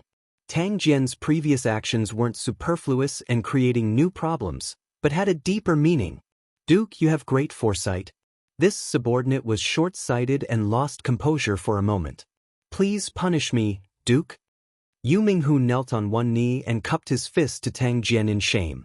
He was a soldier, and a soldier's mission was to protect the country. As long as Tang Jian's previous actions weren't aimless and were beneficial to the Tang Empire, even if it put them in danger, Yu Minghu wouldn't have any complaints because this was their mission. His previous loss of composure was mainly because he didn't understand the deeper meaning behind Tang Jian's actions. Now that he knew, he naturally wouldn't have any complaints in his heart. Get up. This isn't your fault. Tang Jian bent over and helped Yu Minghu up, then said, "This old man is to blame for not considering your feelings beforehand. However, if this old man isn't wrong, even if the barbarian man knows that his plan didn't succeed, the Tiela troops near Tuli will withdraw very soon. Pass down the order and let our men prepare. Before the sky turns dark today, we should be able to leave the grassland." Seeing Tang Jian so confident, Yu Minghu couldn't help but feel relieved. He cupped his fist and said, "Yes. This subordinate will pass down the order now. Those bastards have been in the grassland for so long and have been waiting for this day for a long time." After saying that, Yu Minghu turned around and left the tent. In fact, the changes in the situation were much faster than Tang Jian had expected. Not long after Demoji left Tuli, about a quarter of an hour, a small group of cavalry came from the north. The leader was a man with a strong back and a bearded face. It was Kiji Heli's younger brother, Kiji Shaman. This small group of cavalry came down from the west side of Tuli and quickly arrived at a garrison camp in the south. Second leader is here. Although Kiji Shaman wasn't very well liked by Kiji Heli, at least not as well as Guzong Jiming, but among the soldiers of Kiji tribe, Kiji Shaman's prestige was still very high. This guy was straightforward and didn't put on airs. Moreover, he was often at the forefront of battles. Such a general would naturally be supported by the soldiers. Therefore, when Kiji Shaman arrived, the soldiers in the camp who had nothing to do all gathered around and greeted him warmly. Nay. Kiji Shaman reined in his horse and skillfully dismounted. He first looked around and then asked a soldier in front of him, "Where is your General Goer?" Kiji Goer was the general of Kiji tribe and one of the most capable generals under Kiji Heli. Second leader, General Goer went to patrol the front lines. According to the time, he should be back soon. Do you want to rest in the tent for a while? Hearing Kiji Shaman's question, the soldier quickly replied, "No need. Bring me to him." Kiji Shaman shook his head and prepared to get back on his horse. At this moment, the sound of horse hooves came from the north of the camp. Then a soldier in the camp shouted, "General Goer is back." Kiji Shaman was stunned when he heard this. Then he grinned and laughed, "Heh, looks like I came at the right times." Then he strode towards the group of people. "Second leader, why are you here?" Chibi Guer was a tall and skinny middle-aged man with a thick beard. When he saw Chibi Shaman approaching, he hurriedly went forward and bowed respectfully. "Goer, we brothers don't need to be so polite." Kiji Shaman laughed and put a hand on Kiji Goer's shoulder. Then he said, "Goer, I'm here to pass on my big brother's orders." Kiji Goer was stunned. He motioned for the soldiers on his left and right to withdraw. Then he quickly asked, "What orders does the chief have?" Kiji Shaman said, "My big brother orders you to immediately gather all the men here and withdraw to the tribe. No delay." "What? Withdraw all the men? But if the Great Khan knows. Hearing this, Chitago was greatly shocked. He knew that a few days ago, Xieli had given the tribal chiefs of Tiela a death order. If they withdrew their troops, how could Xieli spare Chitago tribe? Kiji Shaman smiled mysteriously and whispered to Kiji Goer, "Big brother wants you to withdraw the men to get rid of Xieli. Don't worry, the other tribes have already agreed that they will withdraw their troops today. While Xieli hasn't reacted yet, we have to withdraw all the men." What? Kiji Goer's eyes widened when he heard this. His heart could not help but tremble violently. At this moment, he only had one thought in his mind. The sky has changed, the sky of the grassland is about to change. Alright, this subordinate will gather the soldiers and withdraw to the tribe. After being shocked for a while, Kiji Goer finally came back to his senses. He took a deep breath and cupped his fists at Kiji Shaman. Fighting against the powerful Xieli, although the outcome was hard to predict, but since this was Kiji Heli's decision, he could only support it. Moreover, all the herders and soldiers of the Tiela tribes did not have a good impression of Xieli. Now that he could fight Xieli openly, not only did Kiji Goer not have the slightest fear, he even had a trace of excitement. Chapter 2184. Quick. Everyone must rush back to the tribe before noon. Those behind, hurry up. When it was close to noon, the unavoidable Qigong clan army of Tuli suddenly began to move. A large number of people circled to the west side of Tuli Kingdom, then under the lead of Qigong Shaman and Qigong Ge, the army rushed north, stirring up dust and grass along the way. When the army reached the foot of Mount Udeti, which was more than 10 miles away from the west side of the Tuli tribe, a large group of cavalry suddenly appeared in front of them, and the cavalry was rushing in their direction. Shoo! Seeing this scene, Kiger hurriedly reined in his warhorse, and at the same time raised his hand towards the rear troops, indicating for them to stop. Kiger's shaman frowned, and said with a displeased expression, "Could it be Xieli's men?" This question was naturally directed at Jianghu. The two of them were standing in a row. Jianghu looked into the distance for a while. When the cavalry was only 1 mile away from them, his expression suddenly changed and he said with a serious expression, "Not good. It's Xi-Er's army. He went to inspect the Heshi tribe earlier. I didn't expect him to come back so soon." Previously, when the grassland was filled with rumors because of the prophecy of frost, Xieli specially gave the Tiela 10 tribes such as Qian tribe and Shui Yentuo tribe a death order to prevent any changes in the great cause of unifying the grassland. He ordered them to annihilate the Tuli tribe and trample the Tuli tribe within 2 days. Moreover, to prevent the Tiela 10 tribes from going against him and not going all out, Xieli also sent General Ashina Xi-Er to lead 10,000 elite wolf riders to supervise the battle at the front line. Once he found that someone was passive and slacking, Ashina Xi-Er could even directly kill first and report later. The cavalry that was charging towards Chigur was none other than Ashina Shirchu's army of warlords. Its members were all from the grassland's most elite cavalry, the Wolf Riders. Hearing this, Qian Heli's expression changed and he couldn't help but ask, "What should we do now? Why don't the rear army become the front army and bypass them from other places?" It was true that he was very confident in his own strength, but he didn't have much confidence in the soldiers under him. To be precise, he didn't have much confidence in the warriors of the Qian tribe when facing the elite Wolf Riders. The Wolf Riders were too fast, we couldn't get around them in time. Moreover, once they catch up to us, our formation will be too chaotic, and it will be very difficult to resist their attacks. Kishiger was much more experienced in battle formations. Hearing this, he shook his head and rejected Kishiger's suggestion. Then, his mind turned quickly. A moment later, he turned to Kishiger and said, "Second leader, please take a detour with you and search for the nearby Gogu tribe, Tongluo tribe, and Huihe tribe. They definitely haven't completely retreated. Since the Tiela 10 tribes have already decided to join hands to fight against Xieli, now that we have encountered the wolf cavalry, there is no reason for them to sit idly by. Xi-Er only brought 10,000 wolf riders. As long as Pugu tribe, Tongluo tribe, and Huihe tribe are willing to send reinforcements, Xi-Er's 10,000 wolf riders will definitely not dare to act blindly without thinking. They will only retreat in the face of difficulties. Asking for reinforcements was the only feasible method that Tashiger could think of at the moment. There was no other way. The strength of the wolf cavalry was simply too strong.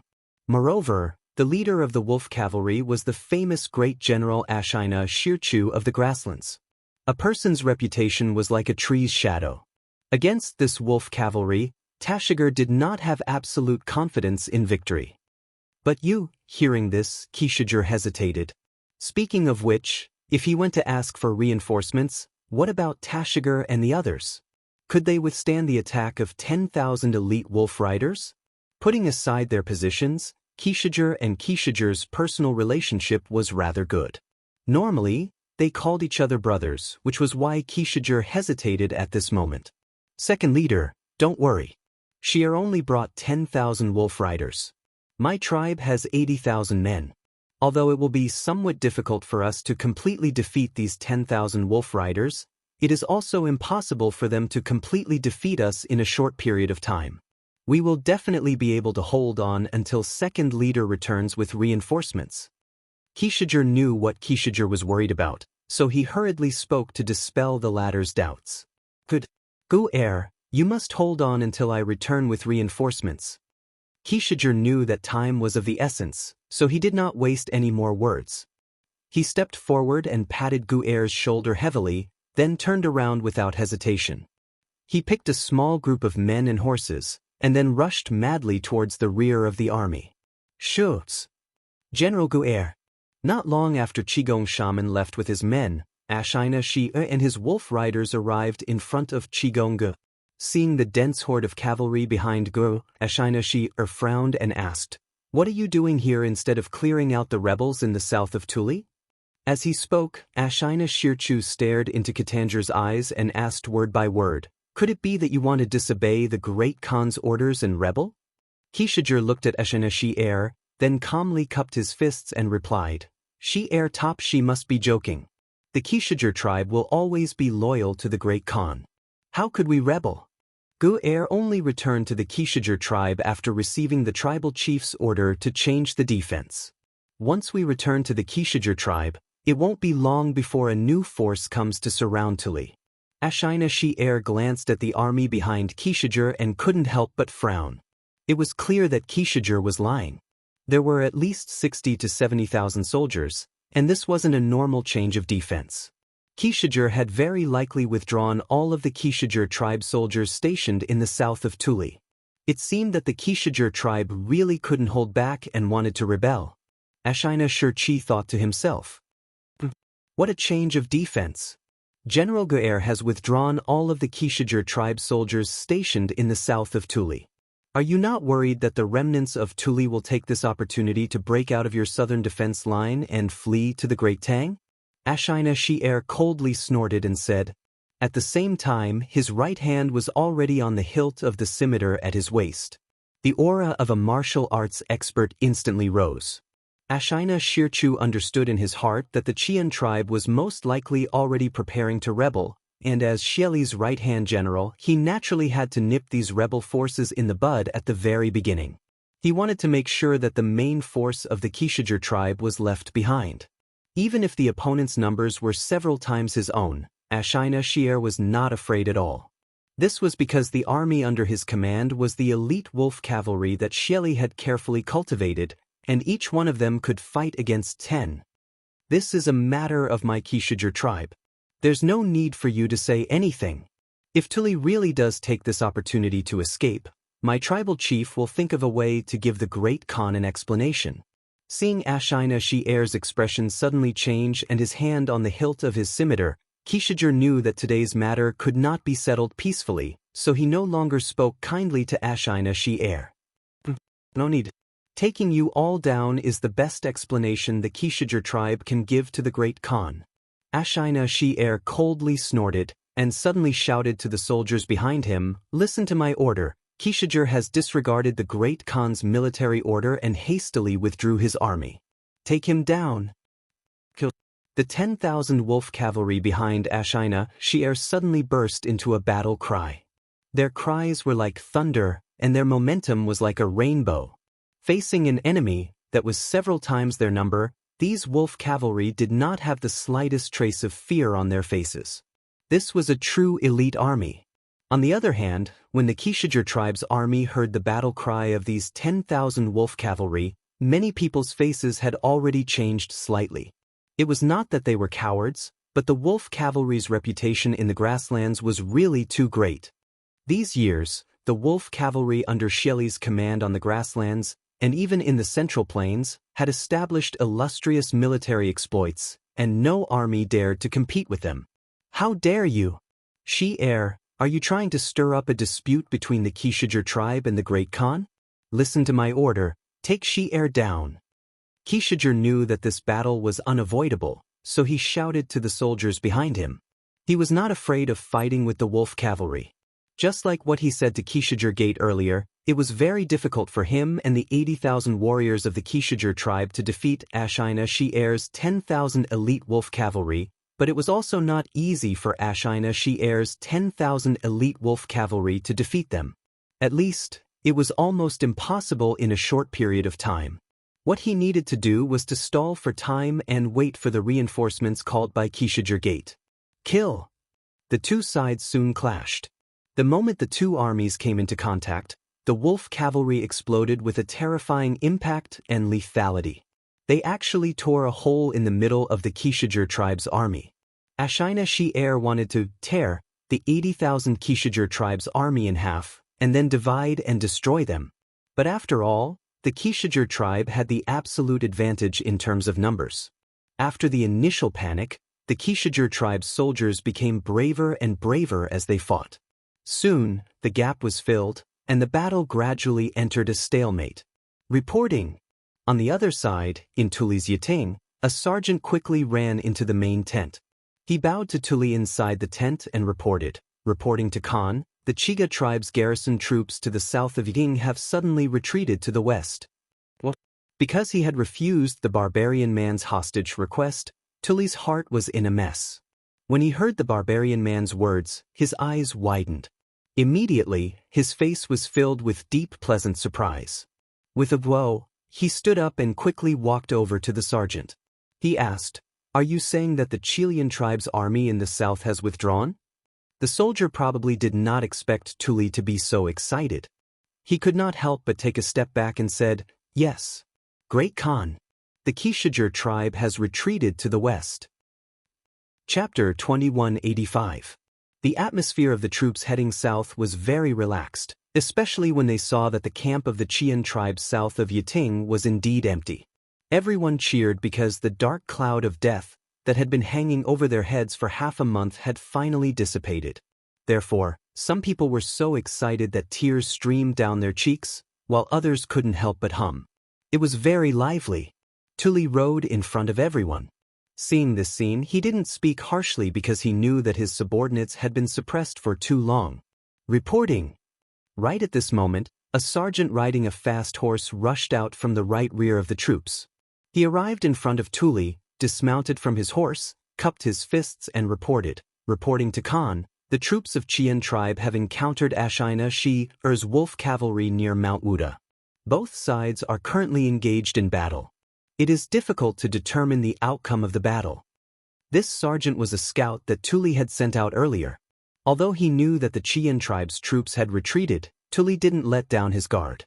After all, not only were their troops brave and good at fighting, but they also had some old, weak, and injured soldiers. Their marching speed wouldn't be too fast. If they were to unfortunately run into Xieli's troops on their way south, then they really wouldn't be able to escape. Therefore, when they were retreating south, Tuli sent out a group of scouts to scout for information and investigate the enemy's situation. The Qian tribe encountered Ashina Shirkun's wolf cavalry? And it's near Mount Udeti? Tuli's expression abruptly changed when he heard this. Their current location was only a dozen or so li away from Mount Wudu. For the extremely mobile wolf cavalry, this distance was actually nothing. If the other party knew their exact location, it would definitely be very easy for them to catch up to them. Therefore, Tuli was subconsciously worried when he heard this news. "Khan, don't worry." At this time, Anai Shirtua rolled his eyes and said to Tuli, "As far as I know, Ashina Shere Khan only has about 10,000 wolf riders under his command, while the Chilean tribe has about 80,000 soldiers. Although the wolf riders' combat strength is unparalleled in the world, the Chilean tribe's strength cannot be underestimated either. It is almost impossible for Ashina Shere Khan's 10,000 wolf riders to easily defeat the Chilean tribe's 80,000 soldiers, let alone catch up to us. After listening to Ni Shirtua's analysis, Tuli felt a little relieved. But soon after, he said with some worry, "But in this way, the Qian tribe is bound to suffer heavy losses. I'm afraid the Tiela 10 tribe's plan to unite against the Mengchu will come to an end." Although Qian tribe used to be a tribe under Xieli, Tuli still admired Qian Heli quite a bit. So much so that before he had a falling out with Xieli, Tuli and Qian Heli had a very good personal relationship. Because their personalities and political views were similar, they could be considered half-bosom friends. Now that the Qian tribe's 80,000 warriors were up against Ashina Shere's 10,000 elite wolf riders, it was very likely that the Qian tribe's vitality would be greatly damaged. Tuli couldn't help but sigh with regret. If it wasn't for the fact that he couldn't even protect himself now, he might still send some troops to help the Qian tribe. Tuli turned around and looked at the exhausted officers and soldiers behind him. He couldn't help but shake his head. In the current situation, he obviously didn't have the spare energy to care about the Qian tribe. "Little Khan, you worry too much." At this time, Tang Jian, who was standing beside Tuli, opened his mouth and said, "Since the Tiela 10 tribes have decided to unite against Xieli, now that the Qian tribe has encountered Xieli's wolf riders, the other Tiela 10 tribes naturally won't sit idly by. As long as the Qian tribe's generals aren't stupid, they will certainly send someone to send a message to the other Tiela tribe's armies that had previously surrounded us. When the time comes, these 10,000 wolf riders will most likely become the Tiela tribe's first sacrifice to Xieli. Our top priority now is to go south as soon as possible and escape from the control of Xieli's army. Because even if the Tiela 10 tribes can annihilate Ashina Shere's 10,000 wolf riders, the news of the Tiela 10 tribes' betrayal and letting us go will quickly reach Xieli's ears. We must take advantage of this time to escape as far as possible." What Duke Ju said makes sense.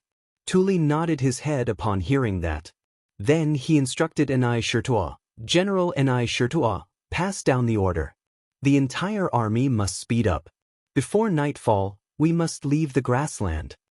Ni Shirtua's brows slightly creased. He thought for a moment and said, "Khan, if we march at a normal speed, it won't be a problem to leave the grassland before nightfall. But we have a large number of people accompanying us. Moreover, there are many old, weak, and injured soldiers in the troop. This will certainly affect the marching speed. Therefore, this subordinate suggests that we divide the troops into two groups. One group will escort Khan to leave the grassland at the fastest speed possible, while the other group will escort the old, weak, and injured soldiers and chase after us with all our might. This place is no more than 100 li away from Shako Mountain. Once we pass Shako Mountain, we will arrive at the Great Tang's territory. Even if Xieli's troops have more guts, they won't dare to pursue us any further. Our two groups will converge there." Hearing that, Tuli was slightly moved. But after thinking for a moment, he shook his head and said, "No." When this Khan was trapped in a tight encirclement, all the officers and soldiers did not leave and did not abandon me.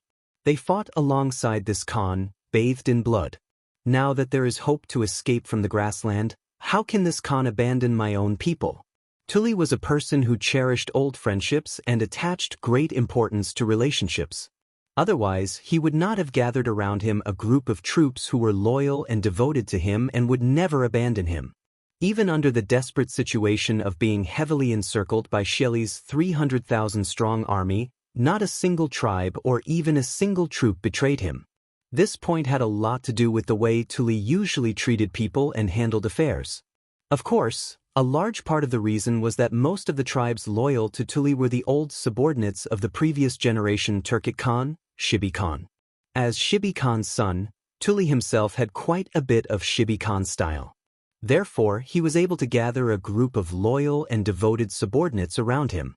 Although Ni Shirtua's proposal was very tempting to Tuli, he knew that if he really took his people and left just like that, the remaining old, weak, and injured soldiers would certainly have some ideas. His subordinates would also have some criticism toward him. He must refuse, at least on the surface. Sure enough, as soon as Tully's voice fell, the eyes of the officers and soldiers behind him, especially those who were wounded and lying on the handcarts, instantly turned red. One after another, they opened their mouths and said, "Khan, please leave first. We will meet up with you later. Khan, please leave first. We are willing to cover the rear for Khan. Khan, please leave first. Don't worry about us. We'll definitely meet up with you." The subordinates behind Tully were all moved by Tully's words. Regardless of whether Tully's words were sincere or not, it was rare and commendable for Tully to say such words at such a crucial time. Khan, actually, General Ni Shirtua's words are not without reason. Right at this moment, Tang Jian opened his mouth because he knew that if he didn't speak, it would be difficult for Tully to step down. With a serious expression, he said, "Moreover, if we split up and hurry on our way, it doesn't mean that we will abandon the old, weak, and injured soldiers in the tribe. With so many of us traveling together, we will be too big of a target. If we split up into several groups, we will have a higher chance of successfully escaping the prairie.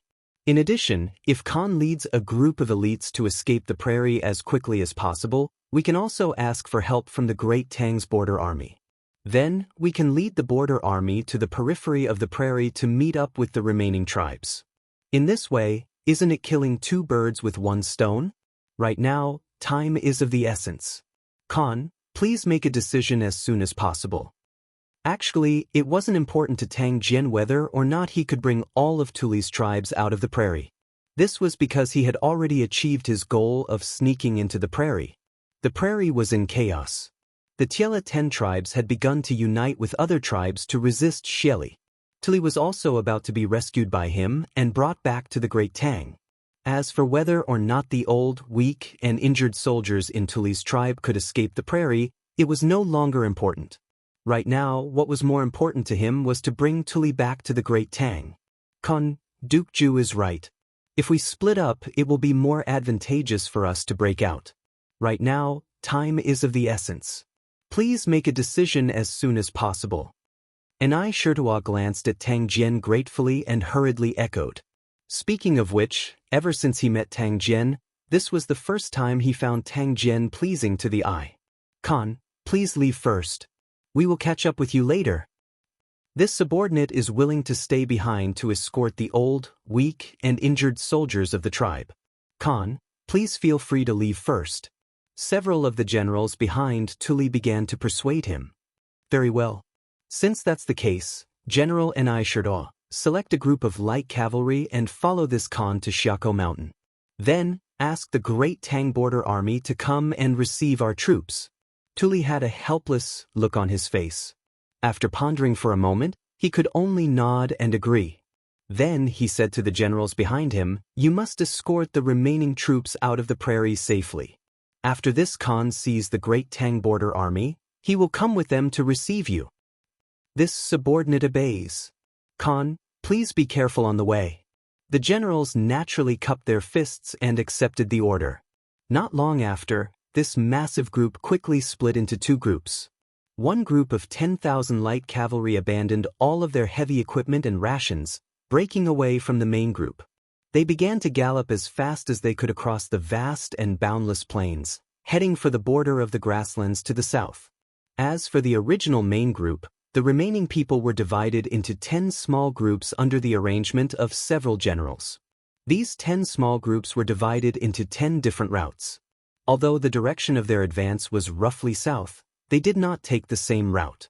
The 10 groups quickly separated and gradually lost sight of each other. In this way, even if Xieli's men caught up with one of their groups, the remaining 9 groups would have a great chance of survival. This was to share the risk. At the foot of Udagi Mountain, Ashina Shi's 10,000 wolf cavalry and the 80,000 troops of the Qian tribe were fighting in a chaotic battle.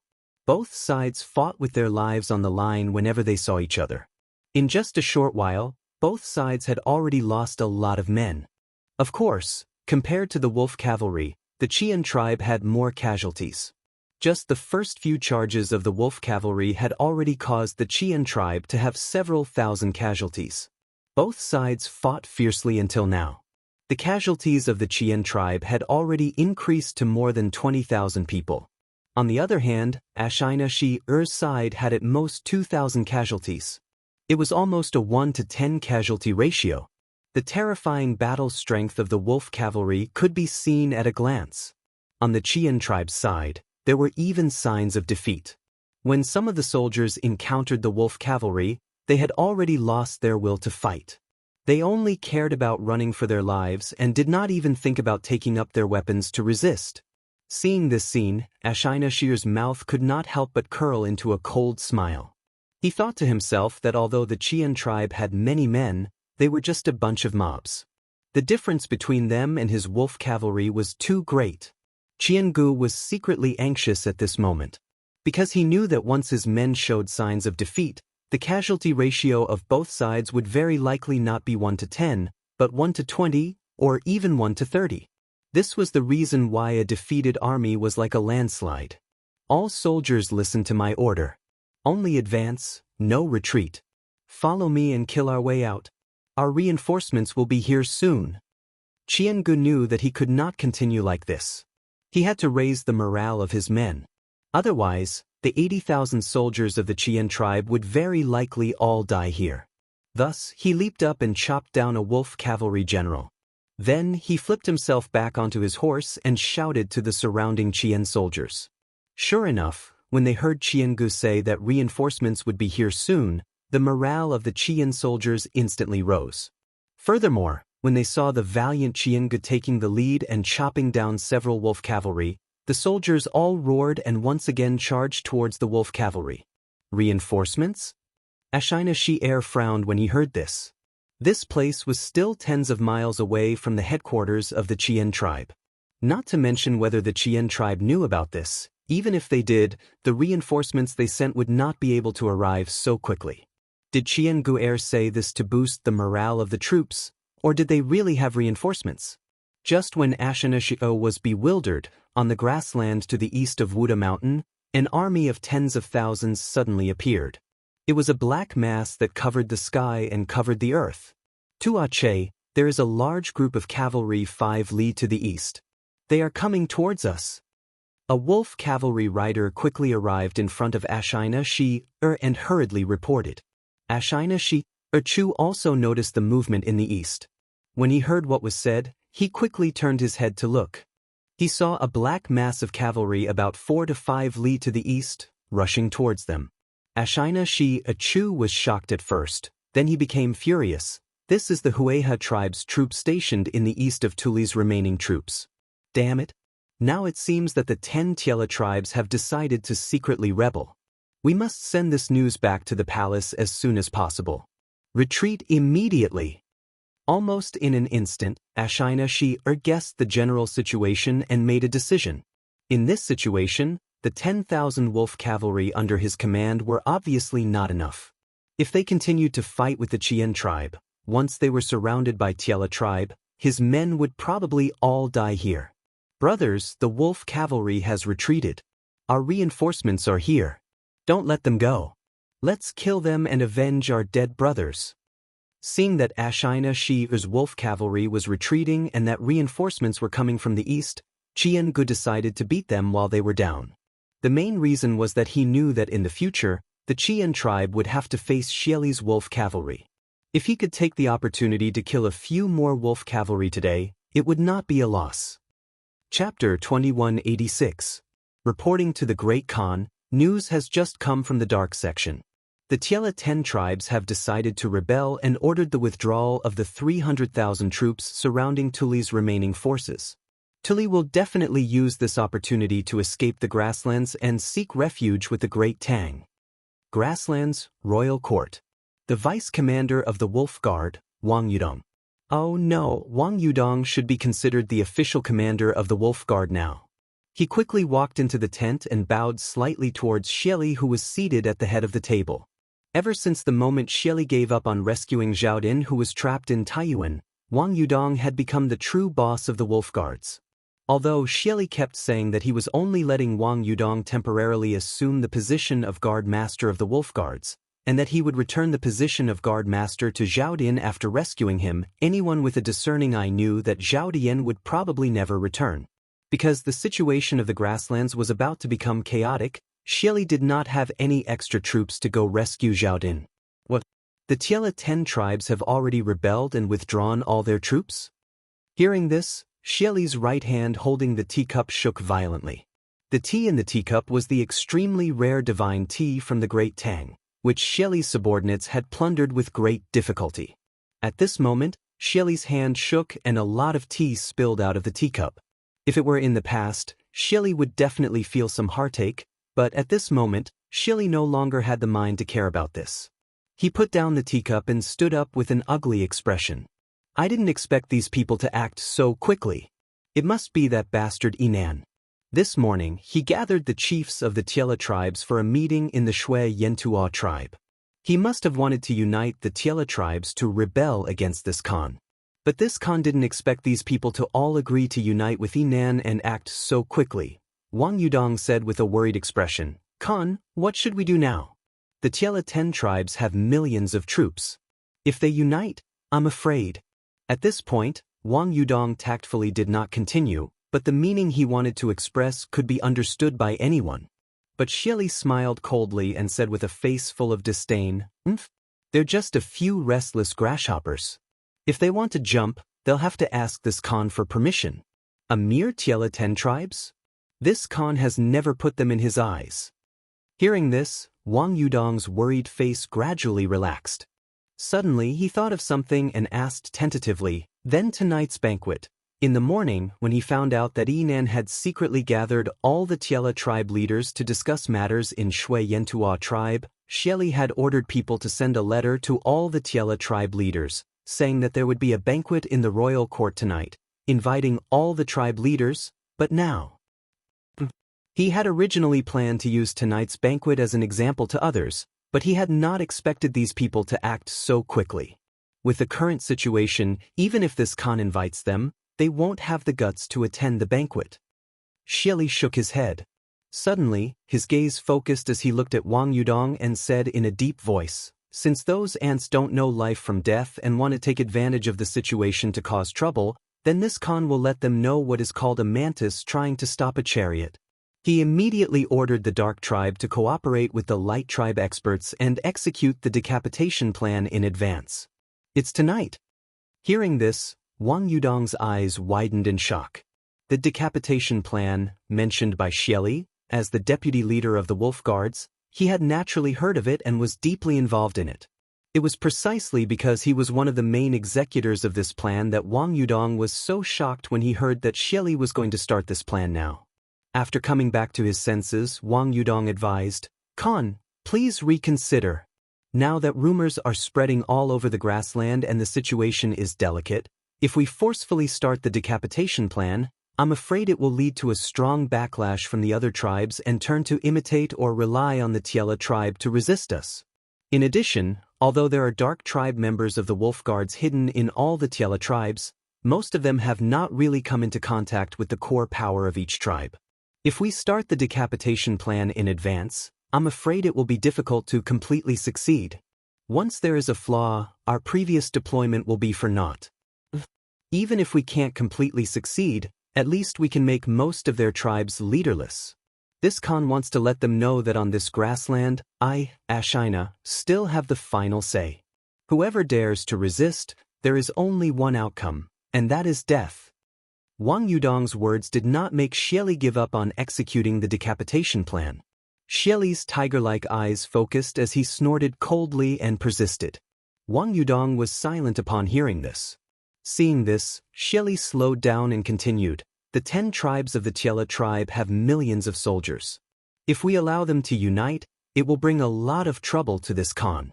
Although this Khan does not fear them in a head-on battle, to eliminate this group of ants, this Khan will inevitably consume a portion of the power in my hands. This Khan's true goal is to enter the Central Plains and not just this grassland before our eyes. Therefore, there is no difficulty in quelling this rebellion.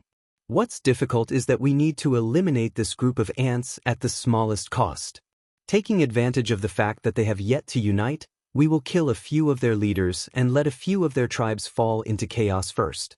Then, this Khan will gather the elite forces and swiftly annihilate these few tribes with a thunderous momentum. As for the remaining tribes, it will be much easier to deal with them. Wang Yudong's heart trembled.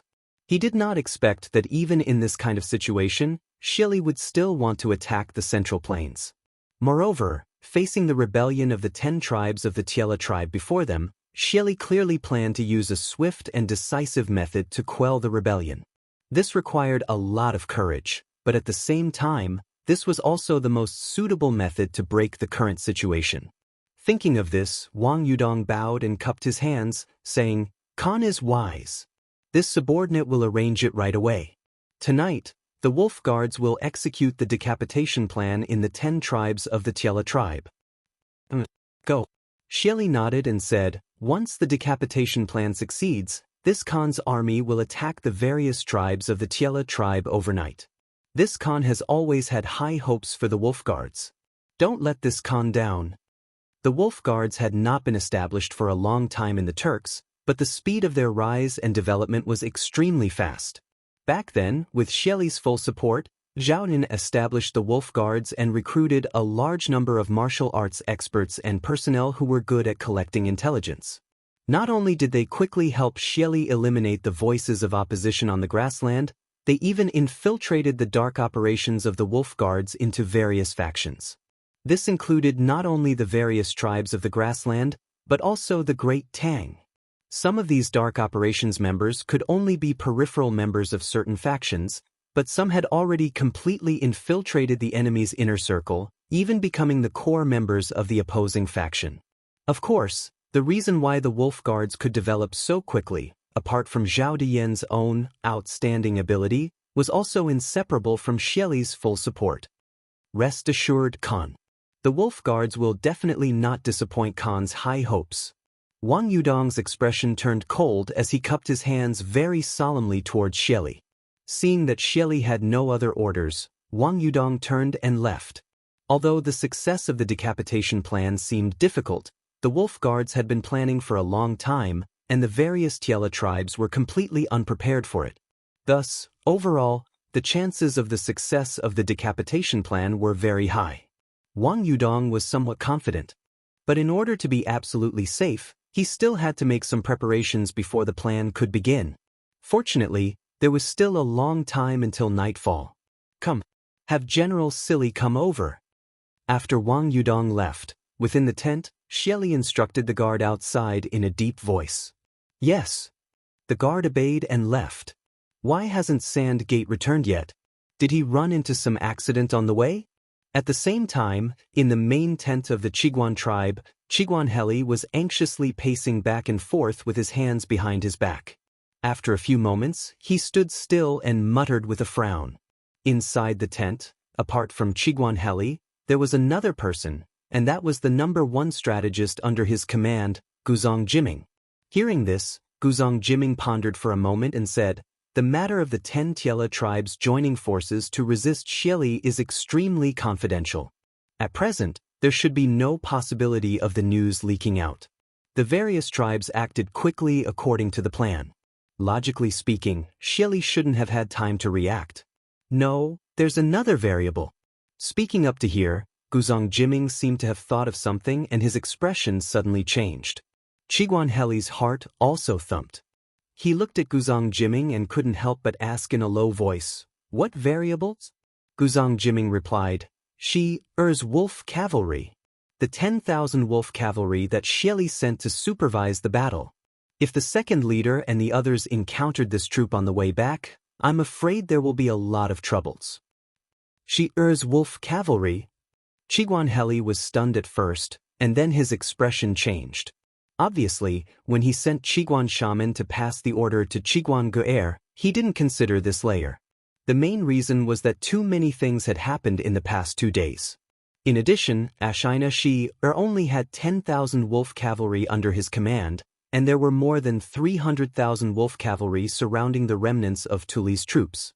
10,000 supervising troops were 300,000, so much so that Qiguan Heli had almost forgotten about this troop. Now that he heard Guzong Jiming mention it, his heart sank. Gu Er has 80,000 elites of my Qiguan tribe under his command. If they encounter Shi Er's 10,000 wolf cavalry, they will be able to protect themselves. However, if the two sides really fight to the death regardless of the cost, I'm afraid my tribe will suffer heavy losses. Qiguan Heli was about to let Guzong Jiming lead a group of people to rescue Qiguan Shaman and Qiguan Gu Er. At this moment, a soldier outside the tent shouted, reporting to the chief, "The scouts at the front have reported that General Gu Er's troops have encountered Shi Er's 10,000 elite wolf cavalry at the foot of Mount Udeti. Both sides are fighting fiercely." What? Qiguan Heli's expression changed greatly. Previously, those were only their guesses.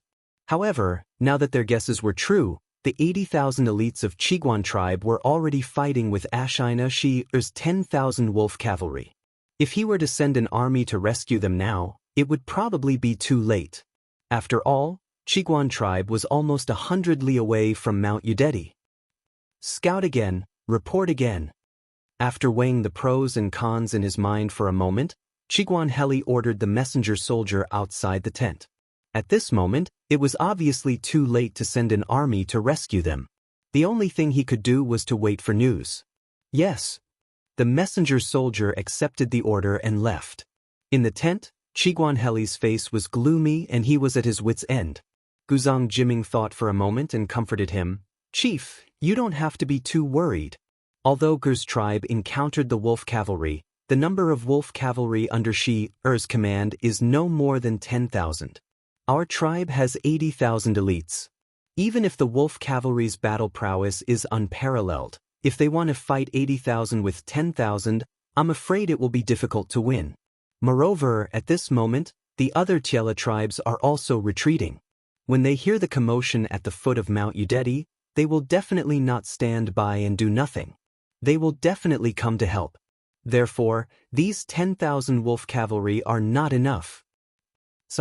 Qiguan Heli sighed and said, "How could I not know this?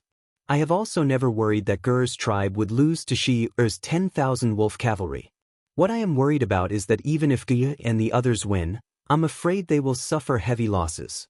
Next, the 10 tribes of Tiela will join forces to resist Xieli. Yinan is also very ambitious. If our tribe's strength is seriously damaged, I'm afraid we will be in danger. Now, we can only hope that the other tribes can quickly discover the battle at the foot of Mount Udeti and go to help." Guzong Jiming's heart sank. Because Qiguan Heli's worries were not without reason. According to the plan, the 10 tribes of Tiela will join forces to resist Xieli. At this time, if the Qiguan tribes suffered heavy losses because of this small conflict, then in the following uprising, not only would they have to face the threat from Xieli, they would also have to face their allies. For example, Yinan. Seeing that the Qiguan tribe was weak, it was very hard to guarantee that Yinan would not wait for an opportunity to annex the Qiguan tribe. After all, this guy's ambition was known by everyone. No matter what, since Shi Er's wolf cavalry has already encountered our people, then the news of the 10 tribes of Tiela joining forces will definitely reach Xieli's ears very soon. According to the plan, the Qiguan tribe and Shui Yentua tribe will establish 2 lines of defense in the north and south, guarding and helping each other. The most important thing now is that we have to gather the other 4 tribes near the south to the Qiguan tribe as soon as possible. This way, we will have the strength to fight against Xieli's thunderous fury. Chapter 2187. Aren't these monks from the Puguang Monastery? Why have they come all the way here? So many monks. Are they going to hold a Dharma assembly? If we go any further, we'll reach Jian'an Square. That place hasn't been very peaceful in the last few days. At the 3rd quarter of the afternoon, a group of monks wearing yellow monk robes appeared on the street to the northwest of Taiyuan City's Shuoran Square. This group of monks was heading west, and a carriage was in the middle of them. As the wind blew through the window curtains, one could vaguely make out a dignified middle-aged monk seated within the carriage, his hands clasped together. The common folk on the street couldn't help but begin to discuss this procession. Shuoran Square was located in a very strange location. Kang Chanyan and Zhu Shiqing had been pursued by the government and the Wang clan, so they had been hiding in the 5th residence on the east side of Shuoren Square. Moreover, after walking a short distance from Shuoren Square to the west of the capital, there was Jianghu Square, and Tongfu Inn was nearby. Taiyuan City had been sealed off for several days now, and anyone with a brain could tell that something major had happened in Taiyuan City. It wasn't just because the government wanted to capture a Turkic spy hiding in the city. There had to be something else that the common folk did not know about, or else the government wouldn't have sealed off the city gates for so many days. Moreover, Li Junxian had sent his army yesterday to surround Tongfu Inn in a radius of 1 li around it. He had ordered all the shops in the area to help seal it off, and only the common folk of Tongfu Inn were allowed to enter. As a result, the area around Tongfu Inn had become a restricted zone, and ordinary people found it very difficult to enter or leave. Tongfu Inn was the largest inn in Taiyuan City, but it had not received any guests in the last few days. Moreover, it was rumored that Tongfu Inn had been occupied by an unknown group of people. Thus, the well-informed people of Taiyuan City knew that Tongfu Inn was not peaceful at the moment. However, very few people were able to explain exactly what kind of unpeaceful situation it was. Some people speculated that the spy the government wanted to capture was hiding in Tongfu Inn, but this theory was simply untenable. If the spy was in Tongfu Inn, why hadn't the government just sent an army to capture him? Some people also speculated that some important figure was living in Tongfu Inn, so the common folk were not allowed to get close. But if there really was someone of that level, they wouldn't be living in an inn. All sorts of speculations. I heard this morning that the Puguang Temple is going to hold a Dharma assembly in the small market west of the Tongfu Inn to preach to the people. What? Did the Puguang Temple want to hold a meeting in Jianghu Square? This was a rare opportunity. Who doesn't know that the eminent monks of the Puguang Temple have profound dharma? That's right. The Puguang Temple rarely holds spiritual gatherings, so we can't miss it this time. The Puguang Temple was built during the Jian'an period of the Han Dynasty. It had a long history and was the most famous and largest ancient temple in Taiyuan City. There were many senior monks in the temple, and the incense was flourishing. Moreover, there were many believers among the common people. When Li Yuan was still the king of Tang in Taiyuan, he often took his wife to the Puguang Temple to offer incense. Later, old Li's family won the country, and the status of the Puguang Temple among the people was even higher. Usually, there was an endless stream of people going to the temple to offer incense. Occasionally, there would be monks from the Puguang Temple preaching to the people.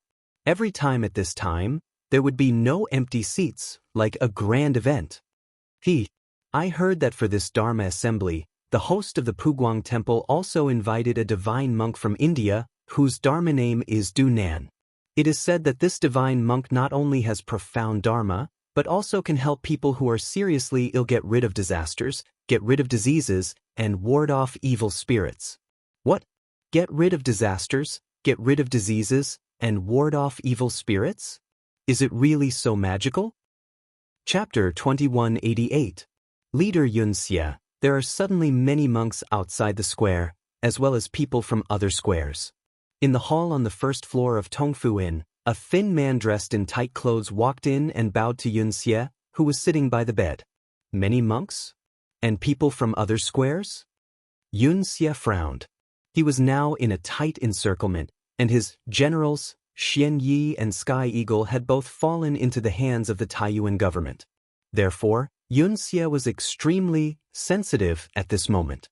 When he heard that a group of monks and people had suddenly appeared outside Jianghu Square, he immediately realized that something was wrong. He seemed to smell a conspiracy. He quickly stood up, looked at the subordinate in front of him, and asked in a deep voice, "Why are there so many monks for no reason? Are they sent by the government? Do they want to take back the king of Wei from the inn?" It was no wonder that Wuxia liked to think blindly. Their current situation was so precarious that if they were not careful, they would lose everything. As a secret agent of the Wolf Guard, it did not matter if they died, but what about their families in the grasslands? One could foresee that if they did not complete their mission and died in the Central Plains, then what awaited their families would be a very miserable fate. Therefore, Wuxia could not be careless. It's the monks from the Puguang Temple. I heard that there will be a Dharma assembly in the small market west of the inn in the afternoon. The people from other squares all wanted to hear the monks from the Puguang Temple preach the sutras, so they came here. The Turkic spy hurriedly replied. Obviously, he had done some work before he came back to report to Wuxia. The Puguang Temple is going to hold a Dharma assembly here? Wuxia muttered suspiciously. Then he said with a sullen face, "No. Why would the Puguang Temple hold a Dharma assembly at this time? And it just so happened that they chose this place to hold the Dharma assembly? There must be a conspiracy behind this.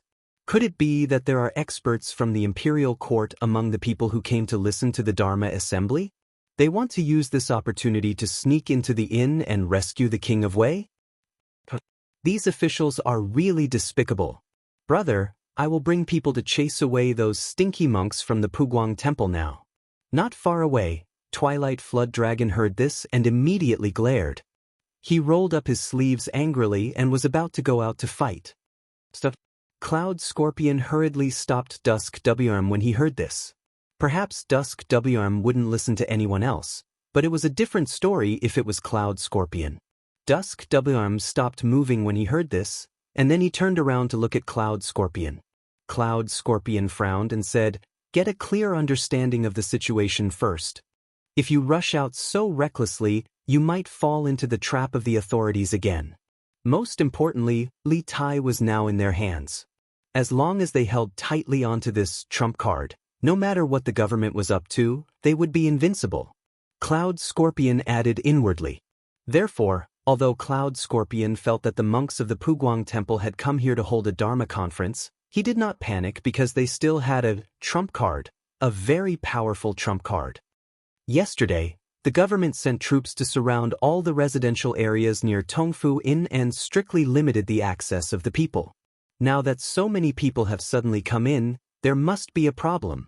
Let me ask you, are there any officials among the people who entered the workshop? Tell me in detail about the situation at the gate. Cloud Scorpion glanced at Dusk WM and asked the Turkic spy who reported the news. Chief Cloud Scorpion, among the people who entered the workshop, there were no officials or people from the Bing province barracks. However, before those people entered the workshop, they had to register at the gate. After registration, the guards at the gate would let them in. Chapter 2189. Adjunctly, may I know why you called us here today? In the tent of the Black Armored Army, Li Zishuan sat at the head of the table. On his left and right sat Zhang Shige, the lieutenant of the A camp, Gao Gong, the lieutenant of the C camp, Lud, the lieutenant of the D camp, and the lieutenant of the E camp, Sun Jiping. Zhang Shige took the initiative to ask after seeing that almost everyone had arrived. He was the most senior here. The others might be afraid of Li Zishuan's power and favor, but he wasn't. Therefore he could only ask. Li Zishuan smiled and said, "Brother Zhang, Gao Gong, Jiping Luda, I called you here today because I need your cooperation on two things. As the saying goes, no discord, no concord. After yesterday's army fighting competition, as the biggest dark horse, the Wu battalion won against all the other battalions. On one hand, it proved the superiority of Li Zishuan's new drill. On the other hand, Li Zishuan's relationship with the captains of the 4 battalions had become closer. Therefore, he didn't address the 4 of them by their positions. He wanted to get closer to them. After all, he was an adjunct of the Black Armored Army. If he wanted to work normally in the Black Armored Army in the future, he couldn't do without their cooperation. Of course, this was mainly for Zhang Shige and Luda. As for Sun Jiping and Gao Gong, they had already followed Li Zishuan's lead. What is it? As long as it's within our power, we will definitely cooperate with Adjunct Li. Zhang Shigui's eyes flashed. After a moment of silence, he smiled and said.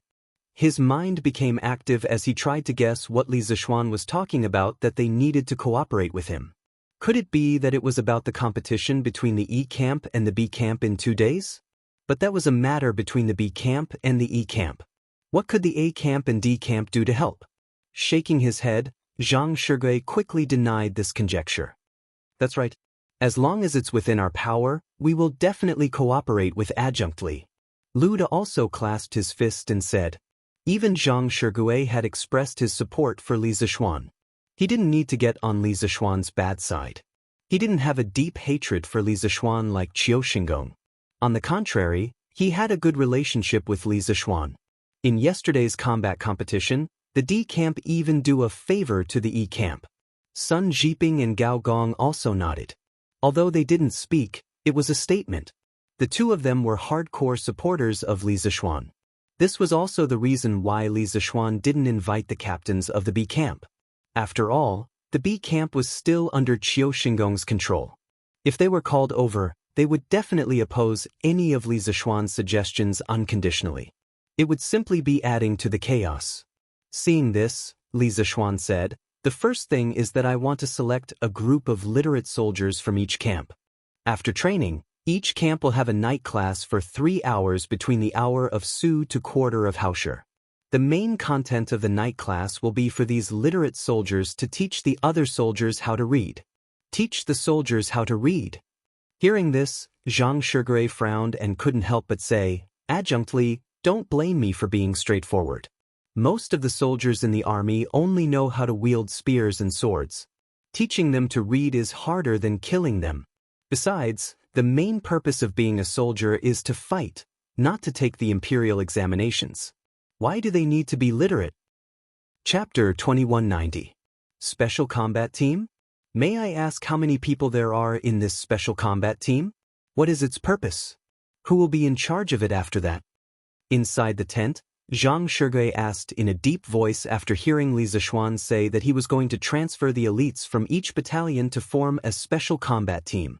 What he asked were the most important and crucial questions.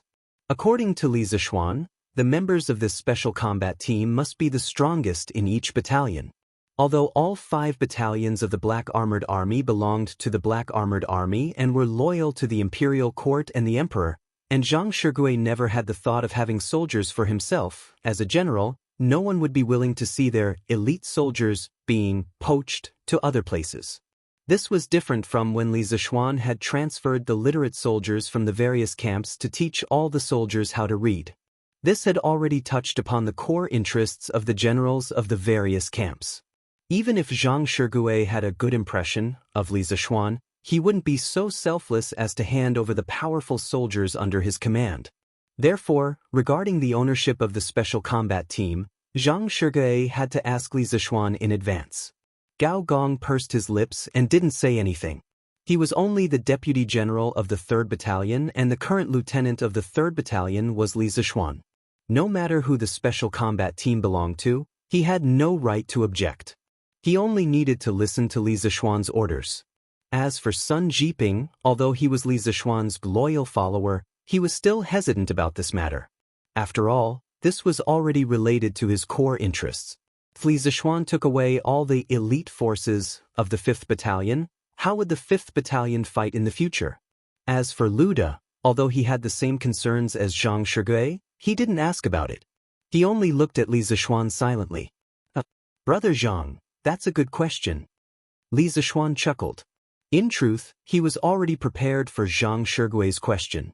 Or perhaps it could be said that when he had gathered Zhang Shigue and the others for this meeting, he had already predicted that they would encounter this kind of question.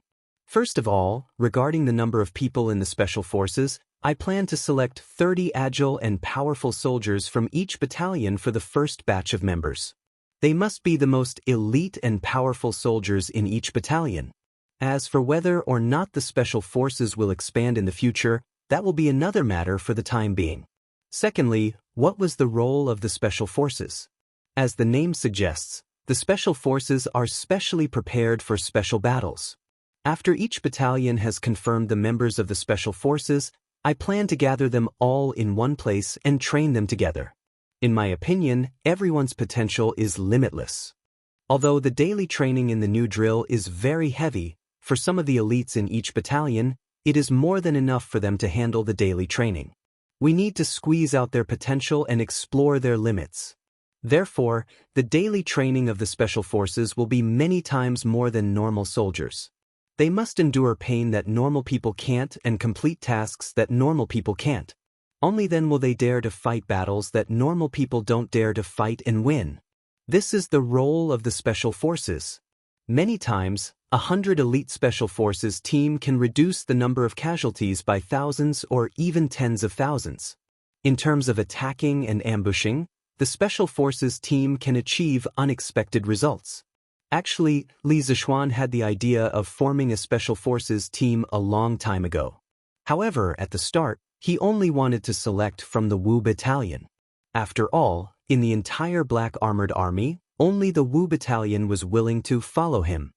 However, Li Zixuan's military career in the Black Armored Army was unexpectedly smooth. Currently, in the entire Black Armored Army, other than the E Battalion, the other 4 battalions didn't have any ill feelings towards him and had all accepted his new drill. Under such circumstances, if he endure pain that normal people can't endure, complete tasks that normal people can't complete, fight battles that normal people don't dare to fight. Hearing this, Zhang Shigure couldn't help but feel his blood boil. He licked his lips and praised. Chapter 2191. You're saying that Li Zixuan gathered the generals of the A, C, D, and E battalions for a secret meeting?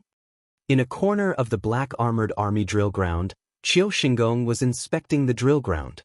Sun Tao, the lieutenant of the B battalion, hesitated for a moment before telling Qiu Xingong what he knew. Hearing this, Qiu Xingong frowned. At the same time, a sense of vigilance rose in his heart. After a moment of silence, he frowned and asked, "Do you know why Li Zixuan gathered them?" Sun Tao shook his head and said, "Li Zixuan's men are guarding outside his tent. Our men can't get close, so we have no way of knowing what they are discussing." Zhang Kangyan had been beheaded, and now Sun Tao had become Qiu Xingong's #1 general, as well as the only general. Even so, Sun Tao did not feel any joy. Instead, he felt a kind of sadness at the end of his road. Right now, he was reporting this to Qiu Xingong, but it was just a routine matter. It was not that he wanted to target Li Zixuan. The day after tomorrow is the competition between the B and E battalions. He gathered the generals of the other battalions at this time. Could it be that he wants to ask for help from the other battalions? Qiu Xingong rolled his eyes and quickly thought of a possibility. The more he thought about it, the more he felt that his guess was close to the truth. Thus, he said to Qiu Xingong, "Send more men to watch over the E battalion. If you discover any experts from the other battalions sneaking into the E battalion, report to me immediately." From Qiu Xingong's point of view, Li Zixuan's sudden abnormal action on the eve of the final battle was definitely to cheat in the competition with the B battalion. As for the method of cheating, it was very simple. It was to ask for help from the A battalion, C battalion, and D battalion. The Black Armored Army had 1,000 men in each battalion. Among these 1,000 men, it wasn't that eye-catching to have a dozen experts mixed in. However, in the competition, it was very likely that the addition of these 10 experts could change the outcome of the battle. Li Zixuan is an upright person. He wouldn't use such a despicable method, right? Furthermore, during the competition, His Majesty and the officials of the court will be sitting in the celestial lantern to observe the battle. If someone from the other battalions sneaked into the E battalion, it should be easy to find out. Why would Li Kenjun take such a big risk?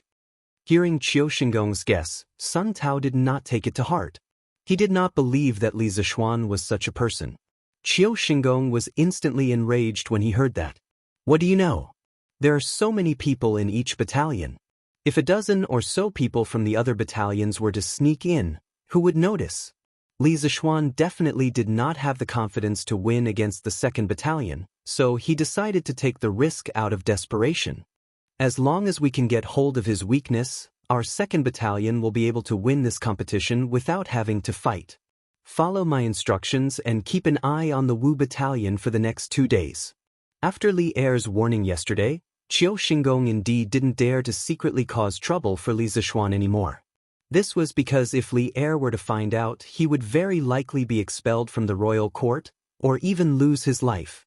However, Qiu Xingong thought that if he couldn't use underhanded tactics, it didn't mean that he couldn't use overt tactics. Once he found evidence that Li Zixuan had secretly asked for external help to cheat and exposed it, Li Zixuan would no longer have a foothold in the Black Armored Army. By then, Even Li Er wouldn't be able to say anything. Li Zishuan could only leave the black armored army with his tail between his legs. However, what he didn't know was that Li Zishuan wasn't even worried that the Wu battalion would lose to the 2nd Battalion. He had even completely ignored this matter and was planning for something more long-term, the special forces and the signalers. On the other hand, the soldiers of the 5th Battalion didn't care about the competition the day after tomorrow. Everyone was eating and training as usual. It was as though everyone had forgotten about the competition with the 2nd Battalion the day after tomorrow.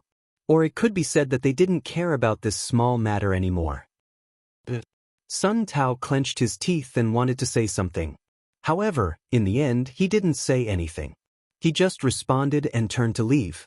He knew that even if he said something, the obstinate and self-opinionated Qiu Xingong wouldn't listen to him. Since that was the case, he might as well not say anything.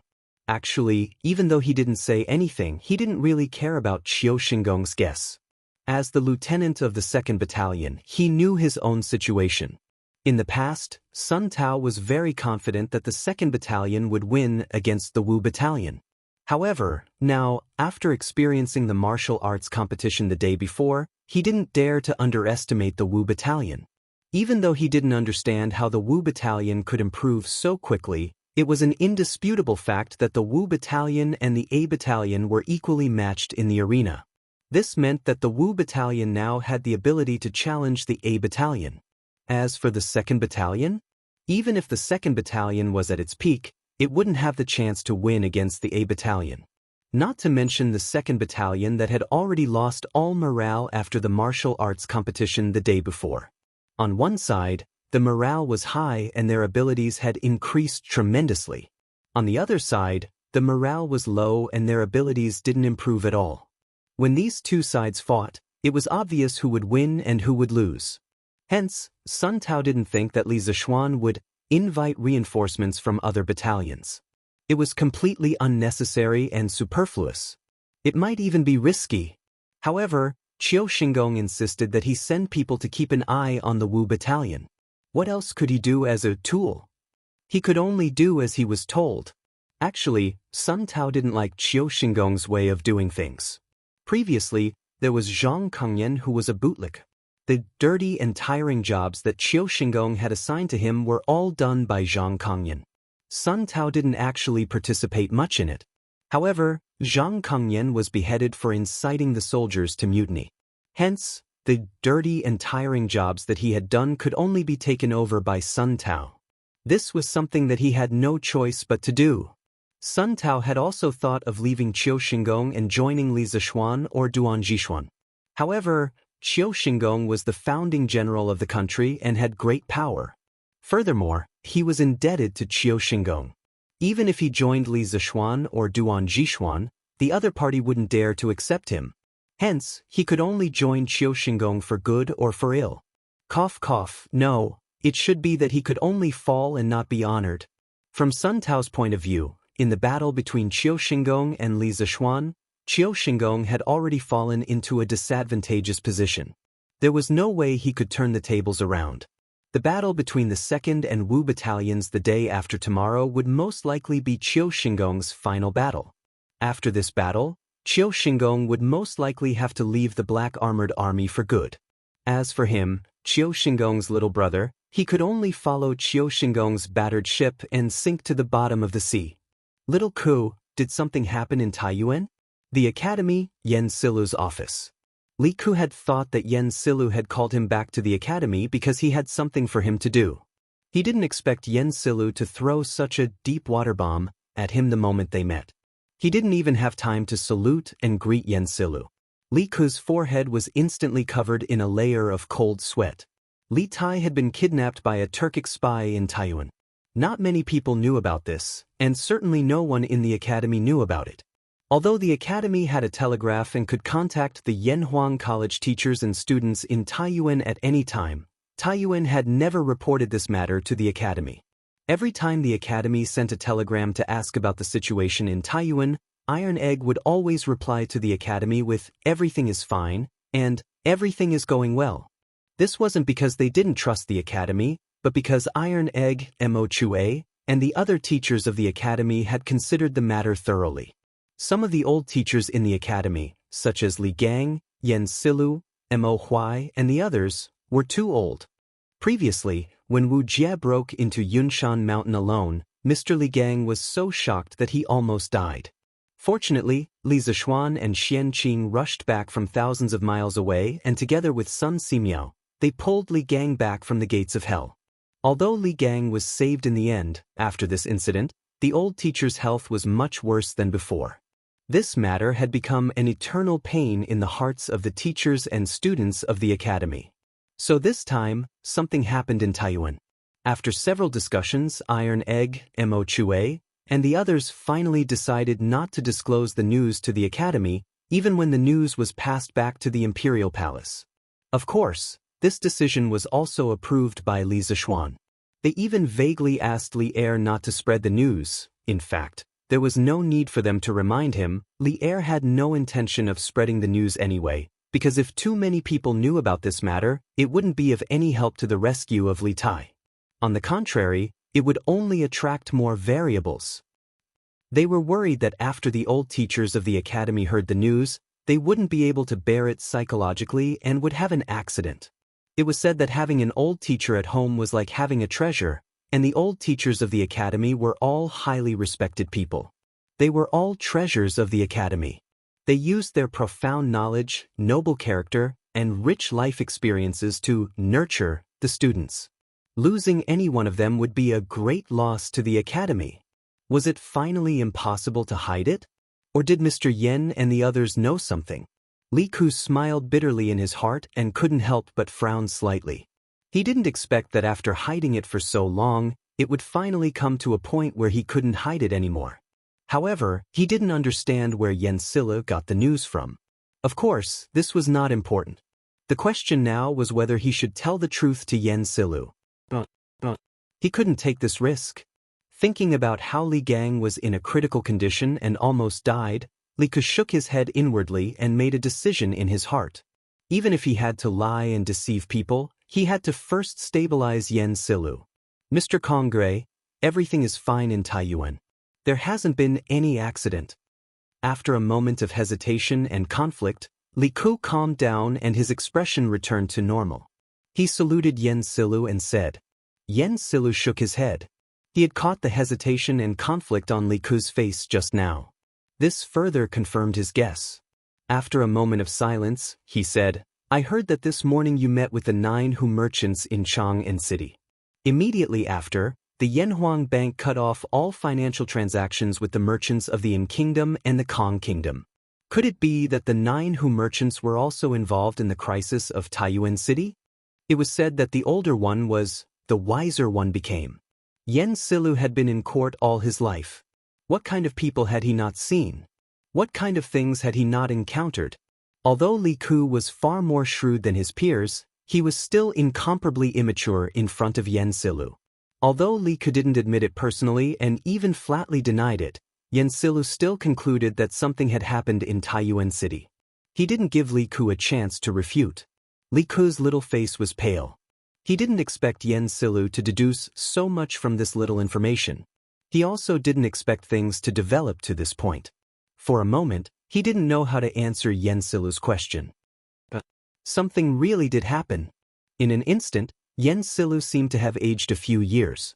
If he had only been guessing before, now that he saw Li Ku's appearance, he could basically conclude that something had happened in Taiyuan City. Seeing this, Li Ku couldn't help but feel grief in his heart. Mr. Kong. But before he could say anything to comfort him, Yen Silu waved his hand and interrupted him. With a calm expression, he asked, Can you tell me who exactly is in trouble in Taiyuan City? Is there a way to save them? Don't worry, this old man's body is still strong. I can hold on. Although Yen Silu's expression was very calm, the attentive Li Ku still noticed that the old man's fists were clenched so tightly that his fingernails were embedded in his flesh. Because he was using too much force, his fists were also trembling slightly. Li Ku knew that the old man was forcibly suppressing his inner emotions. He also knew that he couldn't continue to be passive like this. Otherwise, if the old man were to make wild guesses on his own, it would probably be even more exhausting and unbearable. Li Ku took a deep breath. His bright eyes met Yen Silu's somewhat cloudy and moist eyes. At this moment, his childish face was far more mature than his peers. After meeting Yen Silu's gaze, Li Ku first cupped his hands and then said with a serious expression, "Mr. Kongui, something has happened in Taiyuan City." "Mr. Kongui, something did happen in Taiyuan. The reason why I didn't tell you and Mr. Wenji was because I didn't want you to worry about everything. Although you have guessed some things now, I'm afraid the student can't tell you the specific situation over there. However, this student can assure you that the crisis in Taiyuan City will soon be resolved.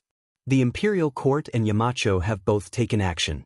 I believe that the teachers and students of the academy will definitely return safely." Hearing this, Yen Silu's tightly clenched fists finally relaxed.